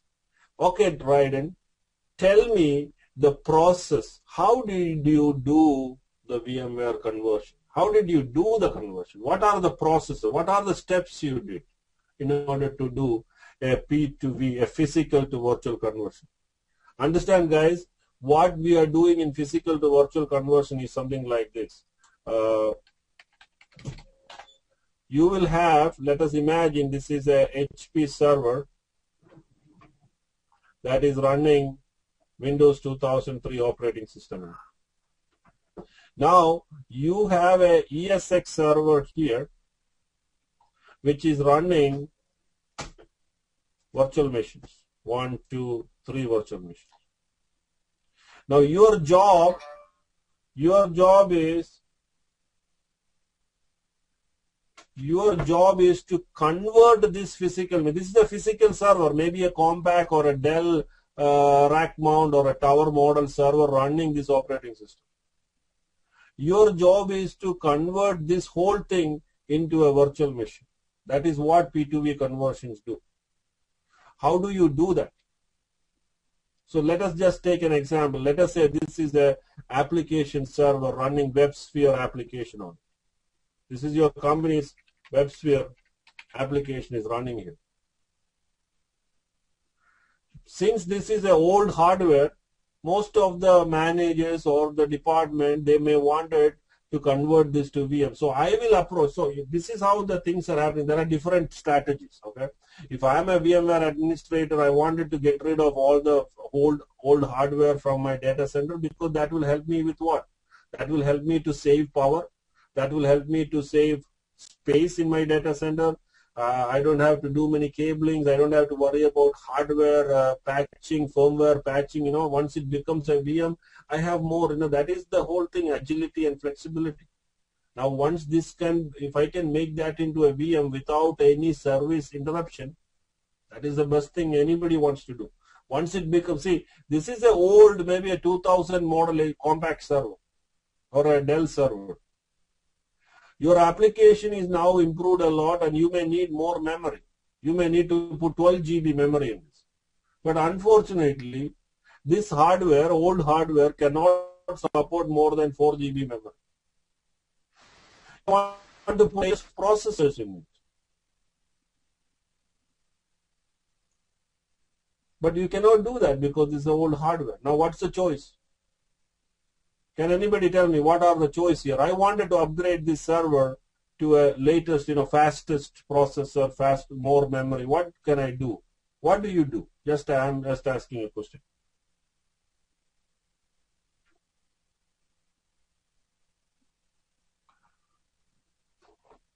You get a new server which has more processors, or you can actually move to cloud. Correct. You can do that. That is what you can upgrade to the new hardware. You buy a new HP server, install the operating system, probably install the new latest operating system, and then try to reinstall your WebSphere application and try to configure it. Who knows it works or not, because this was done by Tony around 8 years back. Tony had left the company. Nobody know what he has done. There is no binaries there. If it works, it works. If it does not work, there is no, we don't know. It's a production critical server. If this server is not going to be up tomorrow morning, we may going to lose millions of dollars. Many transactions are not going to happen. Probably the payroll may not run tomorrow. Who knows? So this is all the risk and all in that case when you do a physical to another physical upgrade. There are products from HP and Dell. There you can convert the whole thing. You can take an image of this whole server, something like this. You can make a copy of this and you can put it onto another server. It is possible. Okay, that's all the costly things, and there are other negative things associated with that. But here, let us say I bought a new server and do like this. Now, imagine a server like this will cost me $10,000 or $15,000 plus the amount of power required to run this server, the amount of cooling required to make this data center cool because of the cabling, the rack space, whole lot of things I need if I want to do this. Instead, if I can do a conversion of this to a VM, if I can make this to a VM, I can just convert this into a VM. Beautiful. If I can do that. Now it becomes a VM. I can add more memory to it. I can give more CPUs to it.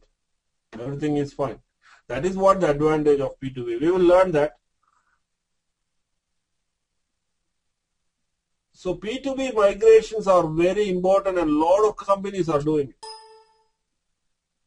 Guys, believe me, in 2003 when we started doing virtualization in Merrill Lynch, we started with development servers, sandboxes, and then UAT, QA servers. All of these servers were physical servers, one or the other type. Dell servers were there, compact servers were there, old HP servers were there.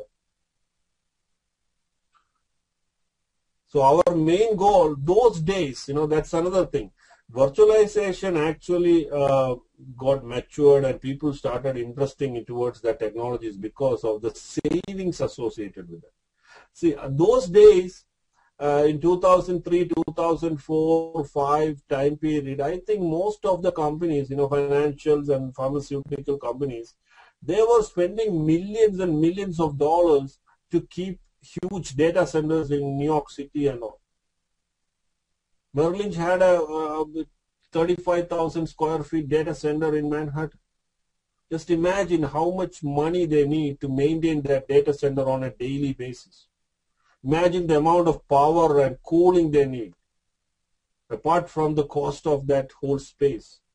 So every square feet is costly in Manhattan. And that is where you're talking about 50,000 square feet or 100,000 square feet running all these old legacy servers, development servers and things like that. That is where the managers or the department started seeing advantage, and that is where this VMware technology of virtualization took that momentum. Companies were able to do that.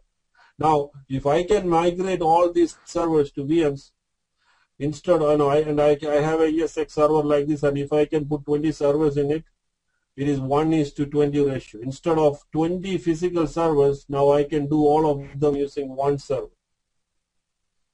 So just imagine, I was able to get rid of 19 servers from that data center. Imagine the amount of power, cooling, and also the real estate space I can save with respect to that kind of a work. And that is what we did in the beginning. We migrated a lot of servers from physical to virtual servers. I will talk about that when we talk. I think this is something I moved out of the topic here. That's fine. Time is also running. But when we do P2V migrations, you cannot simply go and do a P2V migration. There are things you need to understand. Does the P2V breaks? How can you make sure that when you convert this server to a virtual machine, after making it into a virtual machine, how does it work? So there is a lot of process you need to do. First thing, for example, I'm just giving, let us say, Arvind is a manager of HR department, and HR department has two PeopleSoft servers. They are both running on an old Dell server. Now Arvind wanted to upgrade the application, but Arvind is in a state where he cannot do that because the current servers where this PeopleSoft is running is a very old server. He don't even know what to do, but he needs more performance. He definitely need to add more processing power and memory to it. And these are real production servers. How can you do that? How can you do a conversion to it? So when I do that, I'm just giving an example. If I wanted to do that, what I do normally is I go and talk with Arvind first. Understand what his needs are. Understand what type of a server is. Understand. So basically I'm trying to tell you here is it is kind of an interview process. I interview Arvind and try to understand his needs and understand what exactly he needs. So that is the first process. And then I take necessary steps. I will explain to him how do I do it, and then there are different ways. For example, if it is a database server, a server that has dynamically changing data every now and then, something like a domain control or something like a SQL server, a relational database, you may not be able to do the P2V conversion in the traditional way, which is called as hot conversion, meaning you can do the conversion at the back end when the real server is running.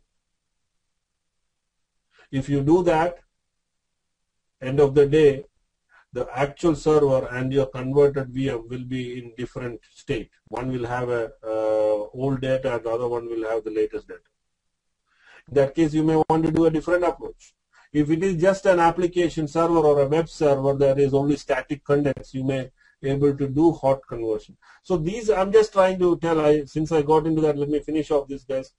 So when you do that kind of things, you need to understand how you do it, and then after that, based on that, you interview, you understand, and then you take the right approach. After the conversion, you may want to do some cleanups, because you are converting means you are making an image of this whole thing and taking that image and you are putting it into this VM. That is what you are doing, leaving the hardware here. You are taking that image of that whole operating system and moving it into here. That is what you do as part of a P2V conversion. Now that image is here. Let us say that was a Windows 2003 server. In that image, you're going to see a lot of unnecessary things. For example, you may see the array configuration utility. You may see the HP NIC teaming software. Do you need all that things now? You don't need all those things because those things were used to manage that physical hardware. I will talk about those things which I supposed to do, but I couldn't do it today, but I will cover those things tomorrow. But so here is the thing, guys, we will do all these things later. But this is the way you need to present. If you go and tell an interviewer, oh, okay, I have done P2P migration, I know how to do it, use VMware converter, right-click, do conversion, you know that you might have read or might have watched some YouTube videos and you have done some conversions. But you have never done a real upgrade or real conversion. So this is the difference. This is the way you need to talk if you really want a clear interview. So that is the thing you need to understand, how in real life scenarios, how things happen. So anyway, so we will get back to that. So P2V conversion. So guys, let me go back. I wanted to finish it fast. So VMware converter and things, that is another important topic. So all these things together is called as VMware vSphere. There are some more additional small pieces to his vSphere. Client is there and some other small pieces are there, which will also be covered. But together all these things is called vSphere. At least all I wanted to convey here is, don't think that VMware vSphere is one single application or one single product. It is actually a set of products together. Is that clear? So VMware vSphere is what we are going to learn. Now, let me go back one more step here. So that is VMware vSphere. I think probably there will be a picture here. So, okay, no, it's not there. Let me go back here. Now, I want to take a step back here and let us go and see VMware vCloud Director. This is their VMware Cloud product.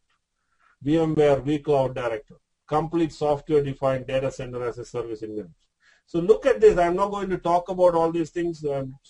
This is an answer to people who said, Deepu, I want to learn cloud computing. I want to do cloud computing. Sure, you have to learn. You can learn, and you can learn it probably by yourself to a certain extent. But understand this, and this is what it is. This is the architecture, or not the block diagram of a VMware vCloud Director. This is all basically some software stuff we will be learning. But you look here, VMware vCenter server, and see all these cloud, the VMware vCloud Director, this is an application basically.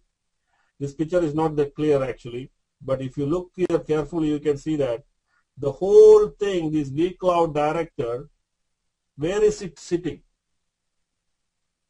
It is sitting on top of your vSphere. In this particular case, we are talking about different vCenter servers. See, one vCenter server can manage thousands of ESX servers and thousands of virtual machines. Here in this picture, they are showing multiple vCenter servers. That includes what? That is the vSphere, right? This can you say this is a vSphere platform? This whole thing is actually a vSphere platform, right? The whole vCenter, the VMs, the cloning, everything. This is all called as a vSphere platform. I mean, conversions and all is there, but you can see, you can still migrate. You can do the migrations here. You want to do cloning. You can do clones, templates. We'll learn all these things later, but I'm saying cloning, everything you can do using this. Look here, one thing, I just want to show you some difference here. I'm right-clicking on this VM, and I can see so many options here. You see that? Power, gas, snapshot, I can do migrate, I can do cloning, I can do template, I can see fault tolerance, I have seen storage profiles. Let's take a VM here. When I'm going directly to an ESX server. In this case, look here, I'm going directly to a ESX server. I'm not going through vCenter. Right-clicking on that VM, I see only these many options. Are you seeing the migrate option? Are you seeing the cloning option? Are you seeing the storage profile option? You don't see any of that features here. You can have a ESX server in your house, fine, but you cannot do all these great features. If you want to have all these great features like migrate, cloning, templates, fault tolerance, profiles, and all these features and clusters and vMotions and storage vMotions, you need what? What do you need to do that? Those features, those powerful features come from where? They all come from the vCenter application. So vCenter is the brain or the main configuration thing for your virtual infrastructure. vCenter, the ESX servers, and the VMs, all these things together is called as a vSphere platform. If that is called as vSphere platform, then tell me your cloud thing, whatever you are talking, these are all some catalog, these are, this is simple things, guys. Once you understand the platform here, your cloud is sitting on top of it.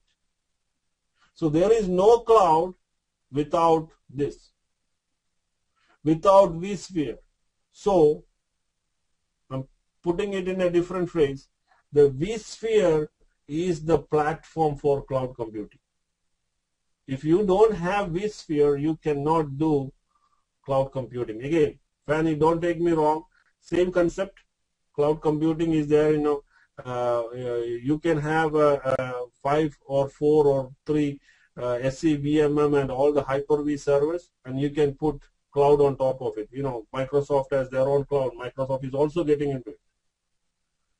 I was there in Vegas last October for the Microsoft Management Summit, MMS.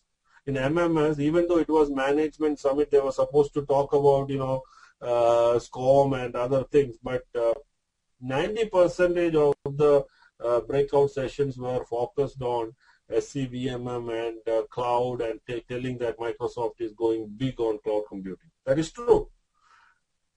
So Microsoft is also coming because they have to. Everybody has to come. So and slowly, Microsoft is picking up the market. Earlier, in 2 years back, they were only like 4% or 5%. But today, I think Microsoft is almost around 10-12%. A lot of companies started looking at implementing Microsoft's hypervisors.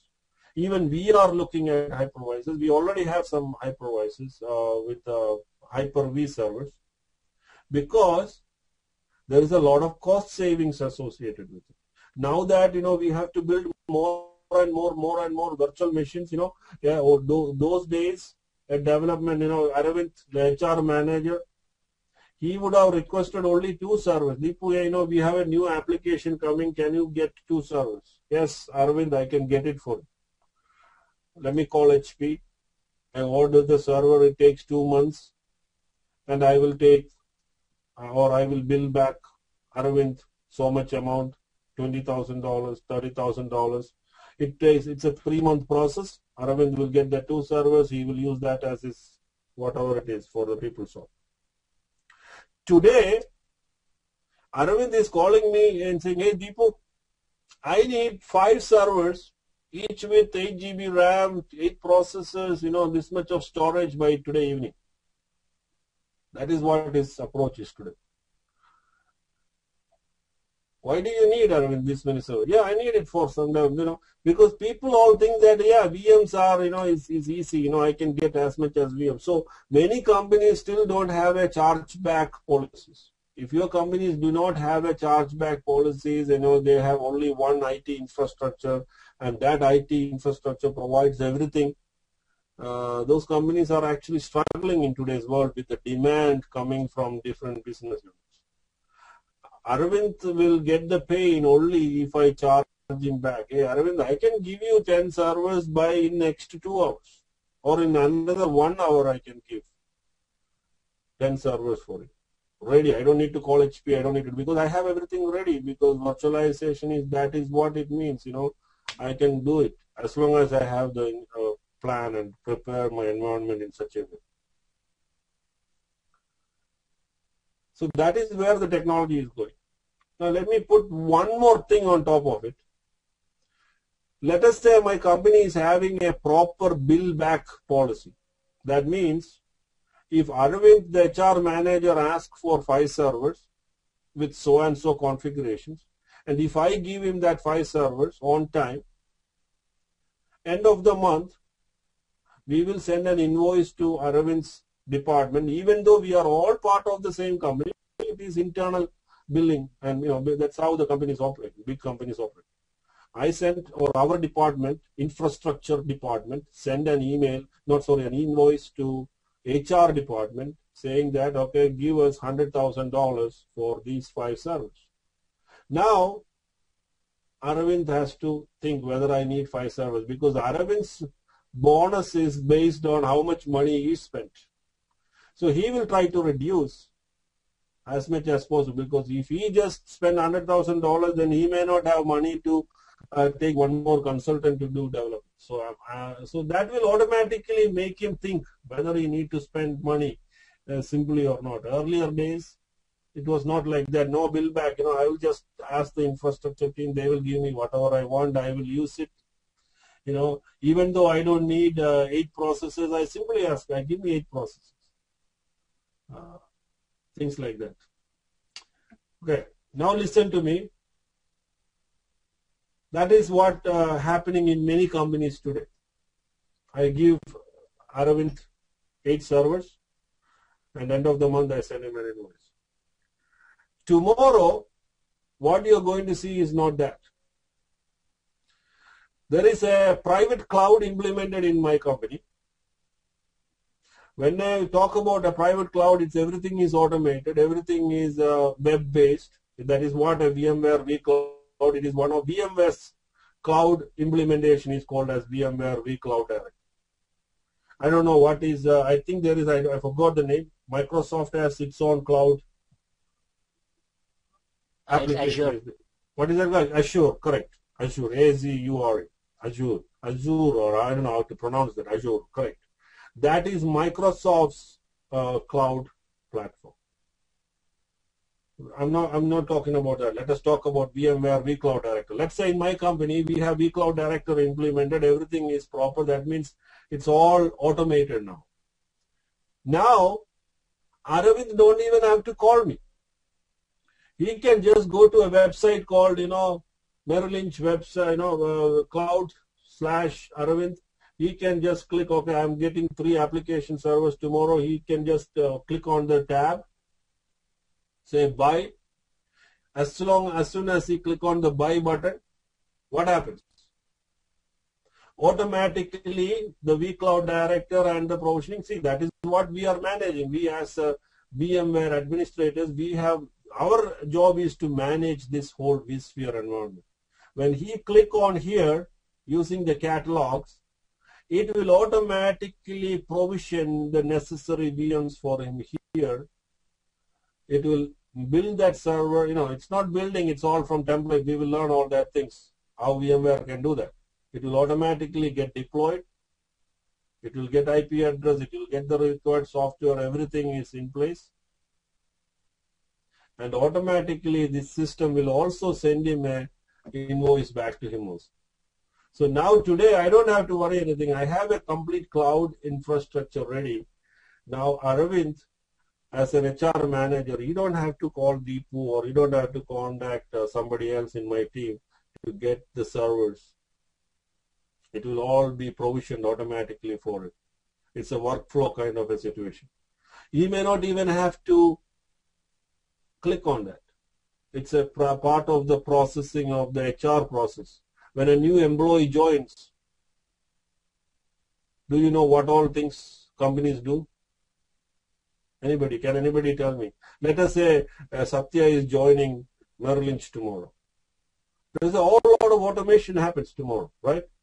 When he joins, if tomorrow is his first day,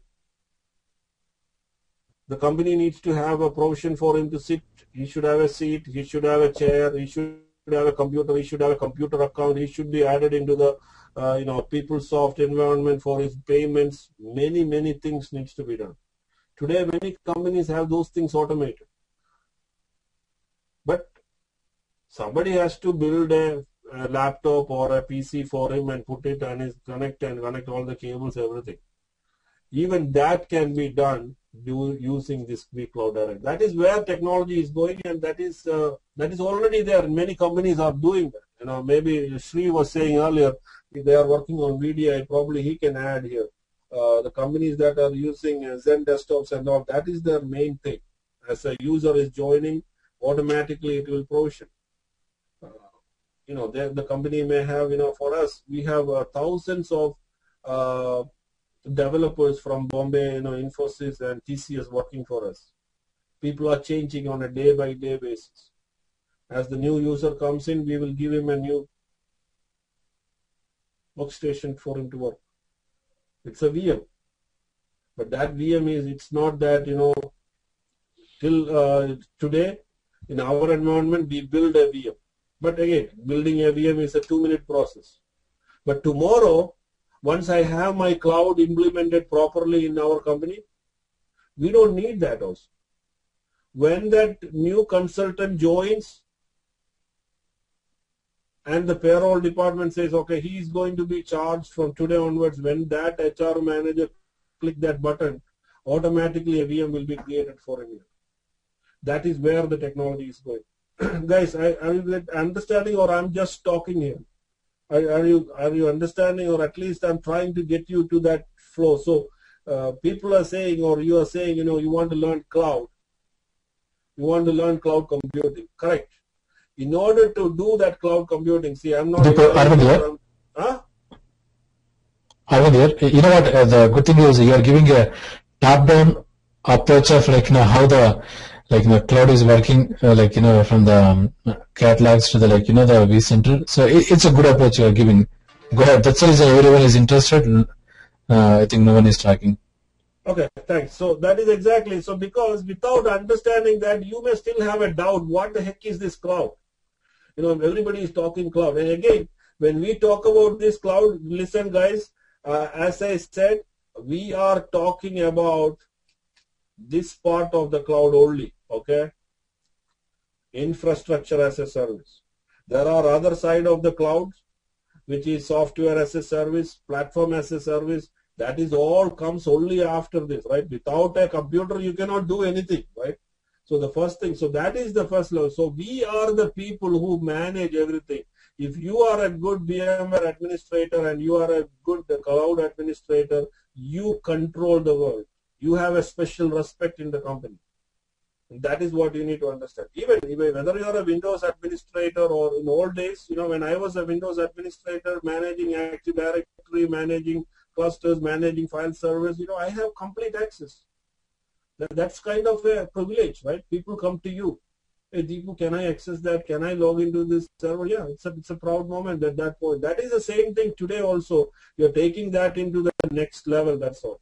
So all you need, all I wanted to tell you here in this class today is, don't, you know, I know there are quite some people say, oh, you know, I want to learn cloud computing. You will learn this part. If you are smart enough, you can learn it by yourself once you learn this. Because without understanding what is here, there is nothing you can do. Now, one more thing. If I take this whole thing, 80% of the technology and the stuff is inside this. Only 20% is here. So if you, without learning that 80%, nobody can learn this. So if you think that, oh, okay, I'm going to learn only vCloud Director, it is not possible. That's what I try to explain. You cannot learn VMware vCloud Director or Microsoft Azure or some other cloud technologies. There are privately, you know, there are other applications. There are different, you know, Amazon has its own EC2 cloud. They have a cloud application. That is their homegrown cloud application.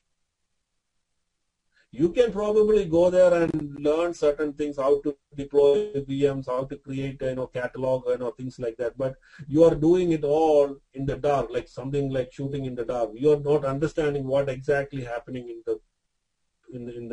the underlying layer. So here we are doing the other way, learning the underlying platform, and then you build on it. I think that's the right way to learn, and that is why you are all here. And that is why this vSphere or whatever I'm teaching is so popular and so hot in the industry. People need, or companies need, people who have that complete understanding. Okay? So I think I will take a break now. I know we are passing time. I wanted to talk a lot, so I hope you guys at least got understanding. Anybody has any questions? Let us see something. I think I've been talking and my throat is pain. So go ahead. If you have any questions, we will come. And I didn't talk anything from a class perspective. Probably I may have to do the same thing tomorrow, and then we will slowly start. I have to talk about host-based hypervisors, bare metal hypervisors, understand, and we have to learn the difference between all these hypervisors. So go ahead. If you have any questions, please. Deep Arvind here. Also, like, when you start tomorrow, can you also, like, draw a diagram and show where vCenter is installed, where the vSphere is installed, where the storage is located, such kind of things, so that it gives a kind of quick high-level glance about, like, which is existing where. Sure. We're going to build all of them as part of the class. But there are certain standards and things everybody has to follow in order to do this class. There is a special IP scheme. For example, if you look here, let me give you some idea. I have a complete Active Directory. I can talk about that a little bit here. I have a complete Active Directory environment here in this lab. Okay, everything is based on or work based on that. Let me show you here. I have a complete so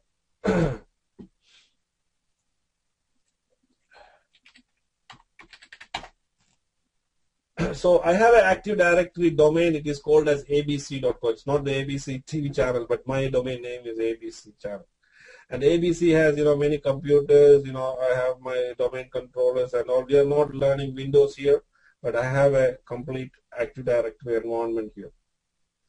I have a proper DNS environment, which is very important for our many things that we're going to learn.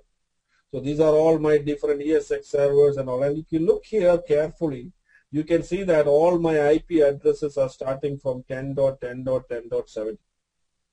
So there is certain, I have a complete thing. So I don't know who, guys, those who don't know DNS, those who don't know Active Directory, those who don't know DHCP or WINS or anything, don't worry about that. It's a different topic.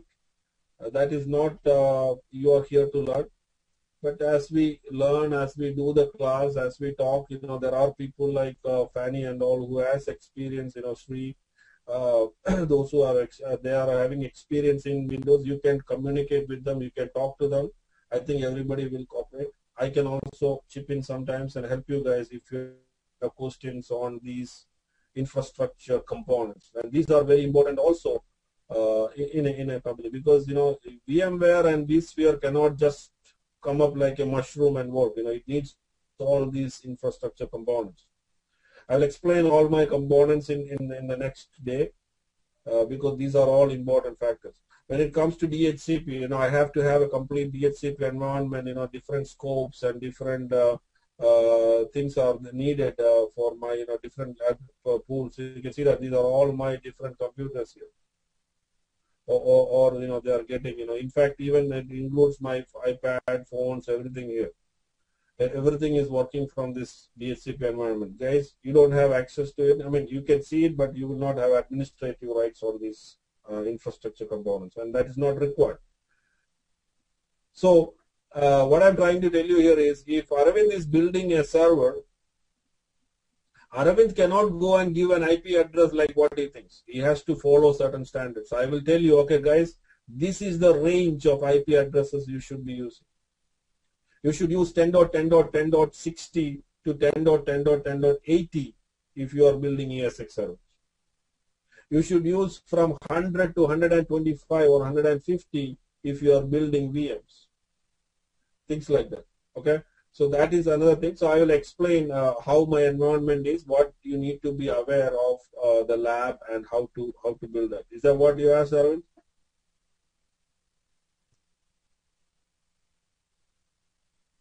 Yes, that is true. I will explain that. I will give all the details. Yes. And then basically here is what, let me explain that also.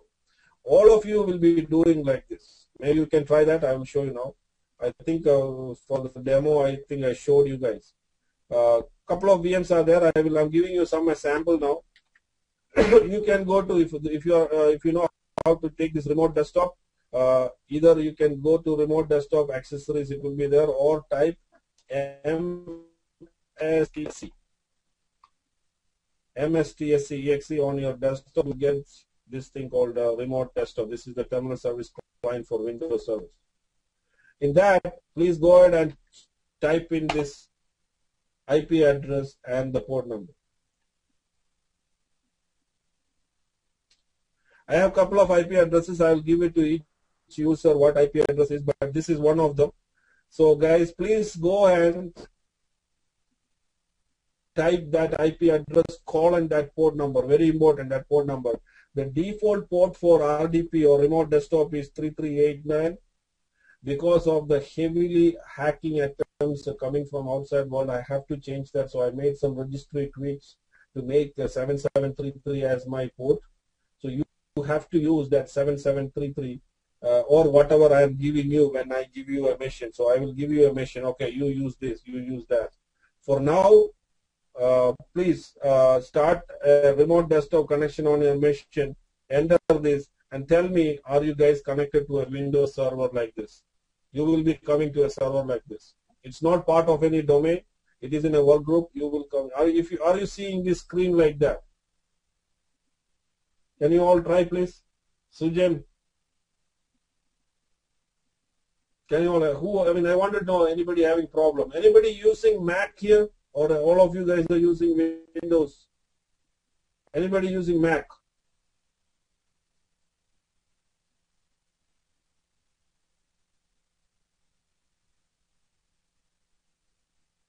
Raiden, Becker, can you guys hear me?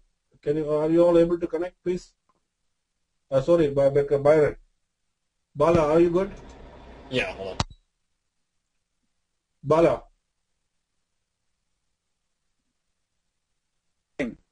I'm trying. Hello. Yeah. Okay. And also, I didn't hear any questions. Okay, only Arvind was the only person that was asking questions, guys.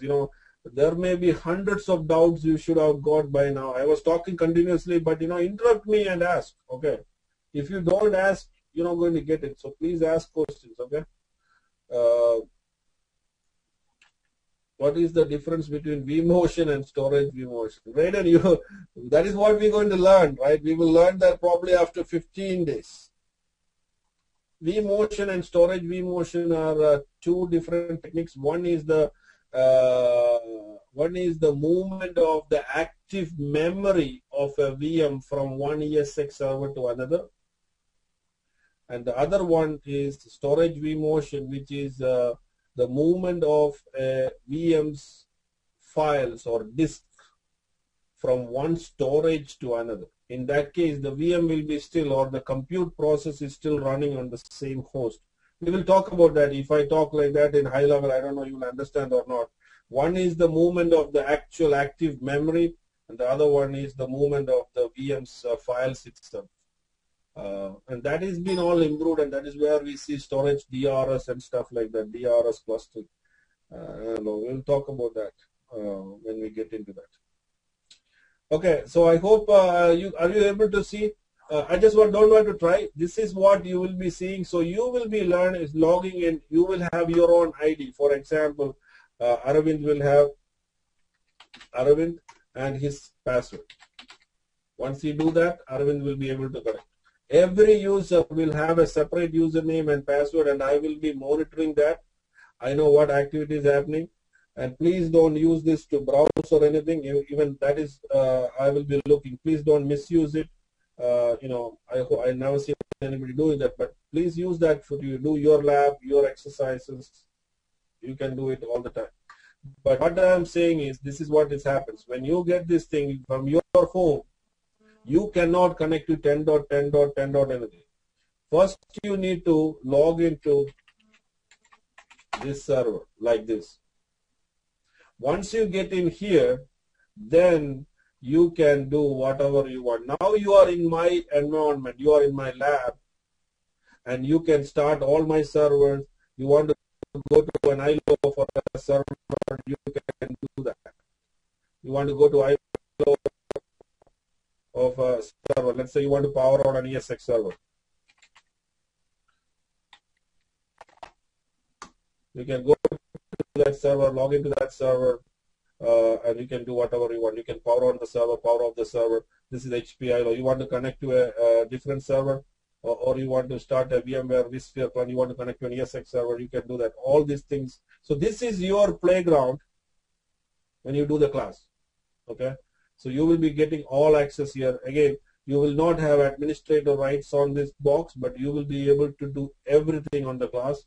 And once in the VMware environment, you will have full administrator rights. But on the Windows box, these I am giving, you will not have administrator rights, because if Aravind restarts this, then you will be kicking off another 3 guys. I'm using some terminal service features here. It's not that I'm giving everybody individual VMs. I don't have that much luxury here, but I'm trying to share some resources here. Okay.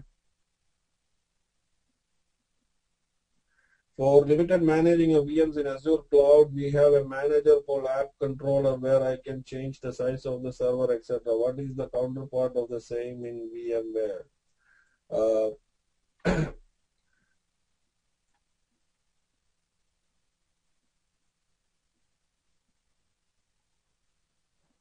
Fine. Let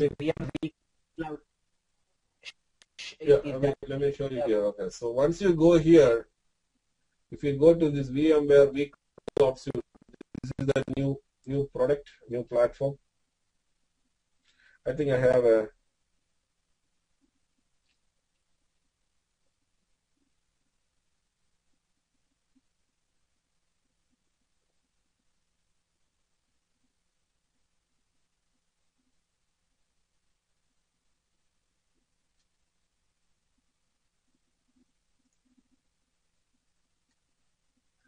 see here. This is what you have. So VMware has, they have something called vFabric now. That's all the application customized, cloud applications. So the connector you're asking is actually this one. This is the API. That's a connector that we talk about.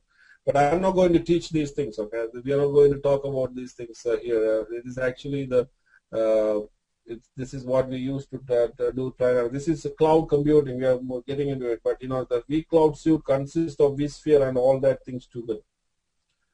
So VMware, this is all the different things. The SRM. That's why I told you it's a total different thing. Operations Manager is a performance monitoring, capacity planning,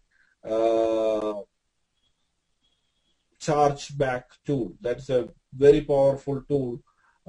For cloud virtualized environment, you can use that. So we are actually using this product in my company. Very powerful product for performance, capacity planning, performance, and all. So that's the thing. So all these things together. So your question is, how do you connect, right? App Controller. That's the same thing. So VMware has these tools, and they have many other products too. I'm not into that cloud thing fully, so I don't know the exact answers, but we are yet to implement a private cloud in my environment, so we are doing some I don't know about that. This is Sri. I want to add it to the question. Yes, Sri, I can barely hear it. Go ahead. I can hear it. Can you hear now? Yeah. Okay. Go ahead. Well, Azure is already a cloud platform, so if you compare, I don't know how you're comparing Azure with the VMware. Well, you can build Azure type of cloud using VMware. And all the features with the VMware you have. No, Sri, repeat the question again. I didn't understand. No, I was trying to answer it in a different way.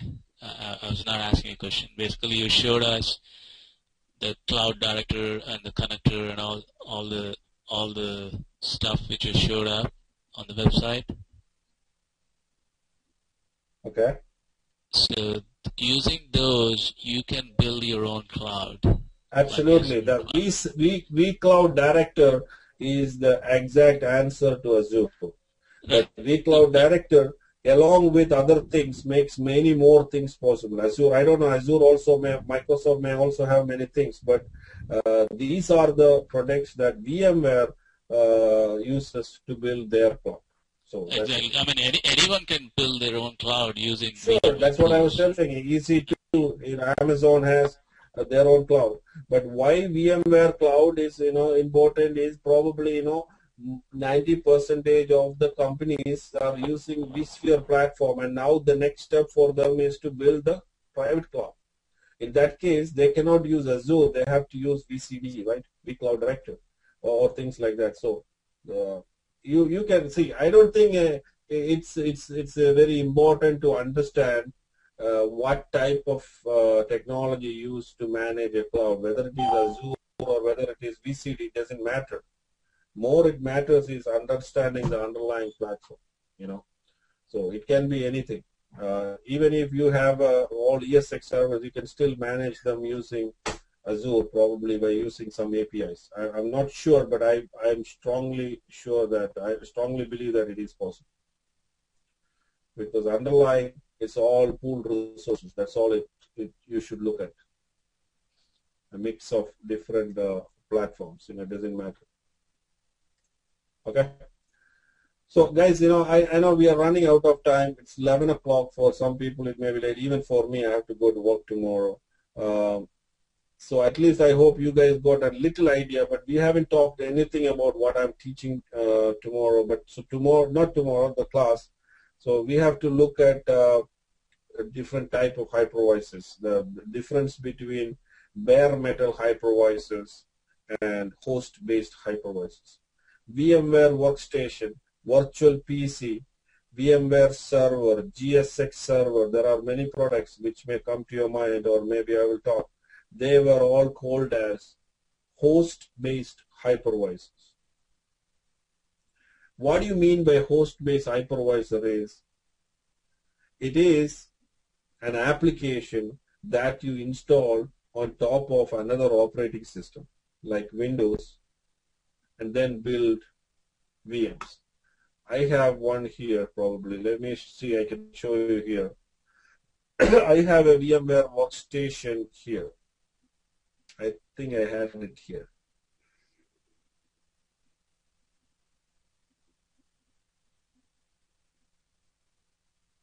Okay, here you go. This is a VMware Workstation, old version.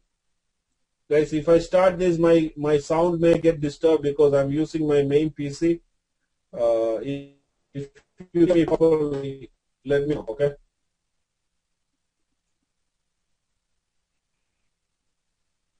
A minute. Think about it. We will talk about it tomorrow. This is VMware Station. This is an application that is installed on this Windows 7 computer.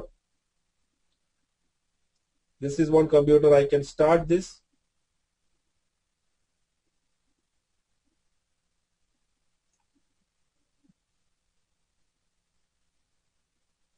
This is a computer. There is no operating system or anything. I can press F2 and go to the BIOS, things like that. That is a VM. That is also a virtual machine. We will talk about it later. What is it? I'm quickly showing. But this is a virtual machine that is provisioned from a host-based hypervisor. Meaning, this is actually running on top of my XP. If I reboot this XP version, what happens? If I reboot this computer or shut down this computer, what happens to this VM? They will also shut down. They will also go shut down. Everything will go off. So there is a lot of limitation when you talk about host-based computers, host-based virtual machines. What your underlying operating system can see, that means this XP Windows 7, this Windows 7, what it can see, that is all this can see. If my Windows 7 has 2 GB RAM, then my VM can only use maximum 2 GB. If it uses 2 GB, then I cannot even start this Windows 7. So there is a lot of problems with that. But if your computer is having 4 GB RAM and you want to run one VM, probably that is okay. If you are a marketing manager and you want to demonstrate a product when you go to San Francisco tomorrow, you can definitely have a VMware Workstation installed on your laptop. And inside that VMware workstation, you can have a Windows Server 2012 VM or a 2008 VM with your application or whatever you were planning to demo. You can put it inside and you can go there and show. So for a demonstration purpose and all, or for a developer to do some development, having VMware workstation on a PC or a laptop and running another operating system within that is okay. But you cannot run a WebSphere server or a SQL server or a application server like a real server on a server like this. You know, to do that, you need something called as bare metal hypervisor, meaning create virtual machines on the physical hardware. And that is what an ESX or an ESXi server is. I think, people are leaving, guys. I'm stopping here. Guys, again, thanks for joining.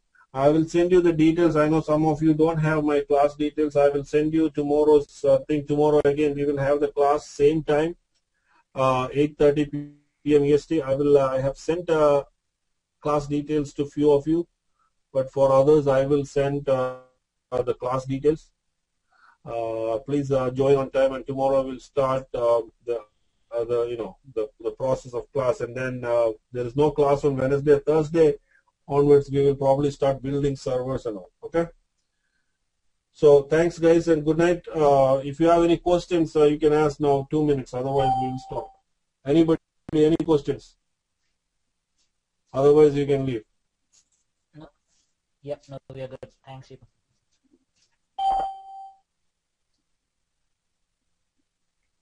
Okay. Thanks, guys. Good night. Good night.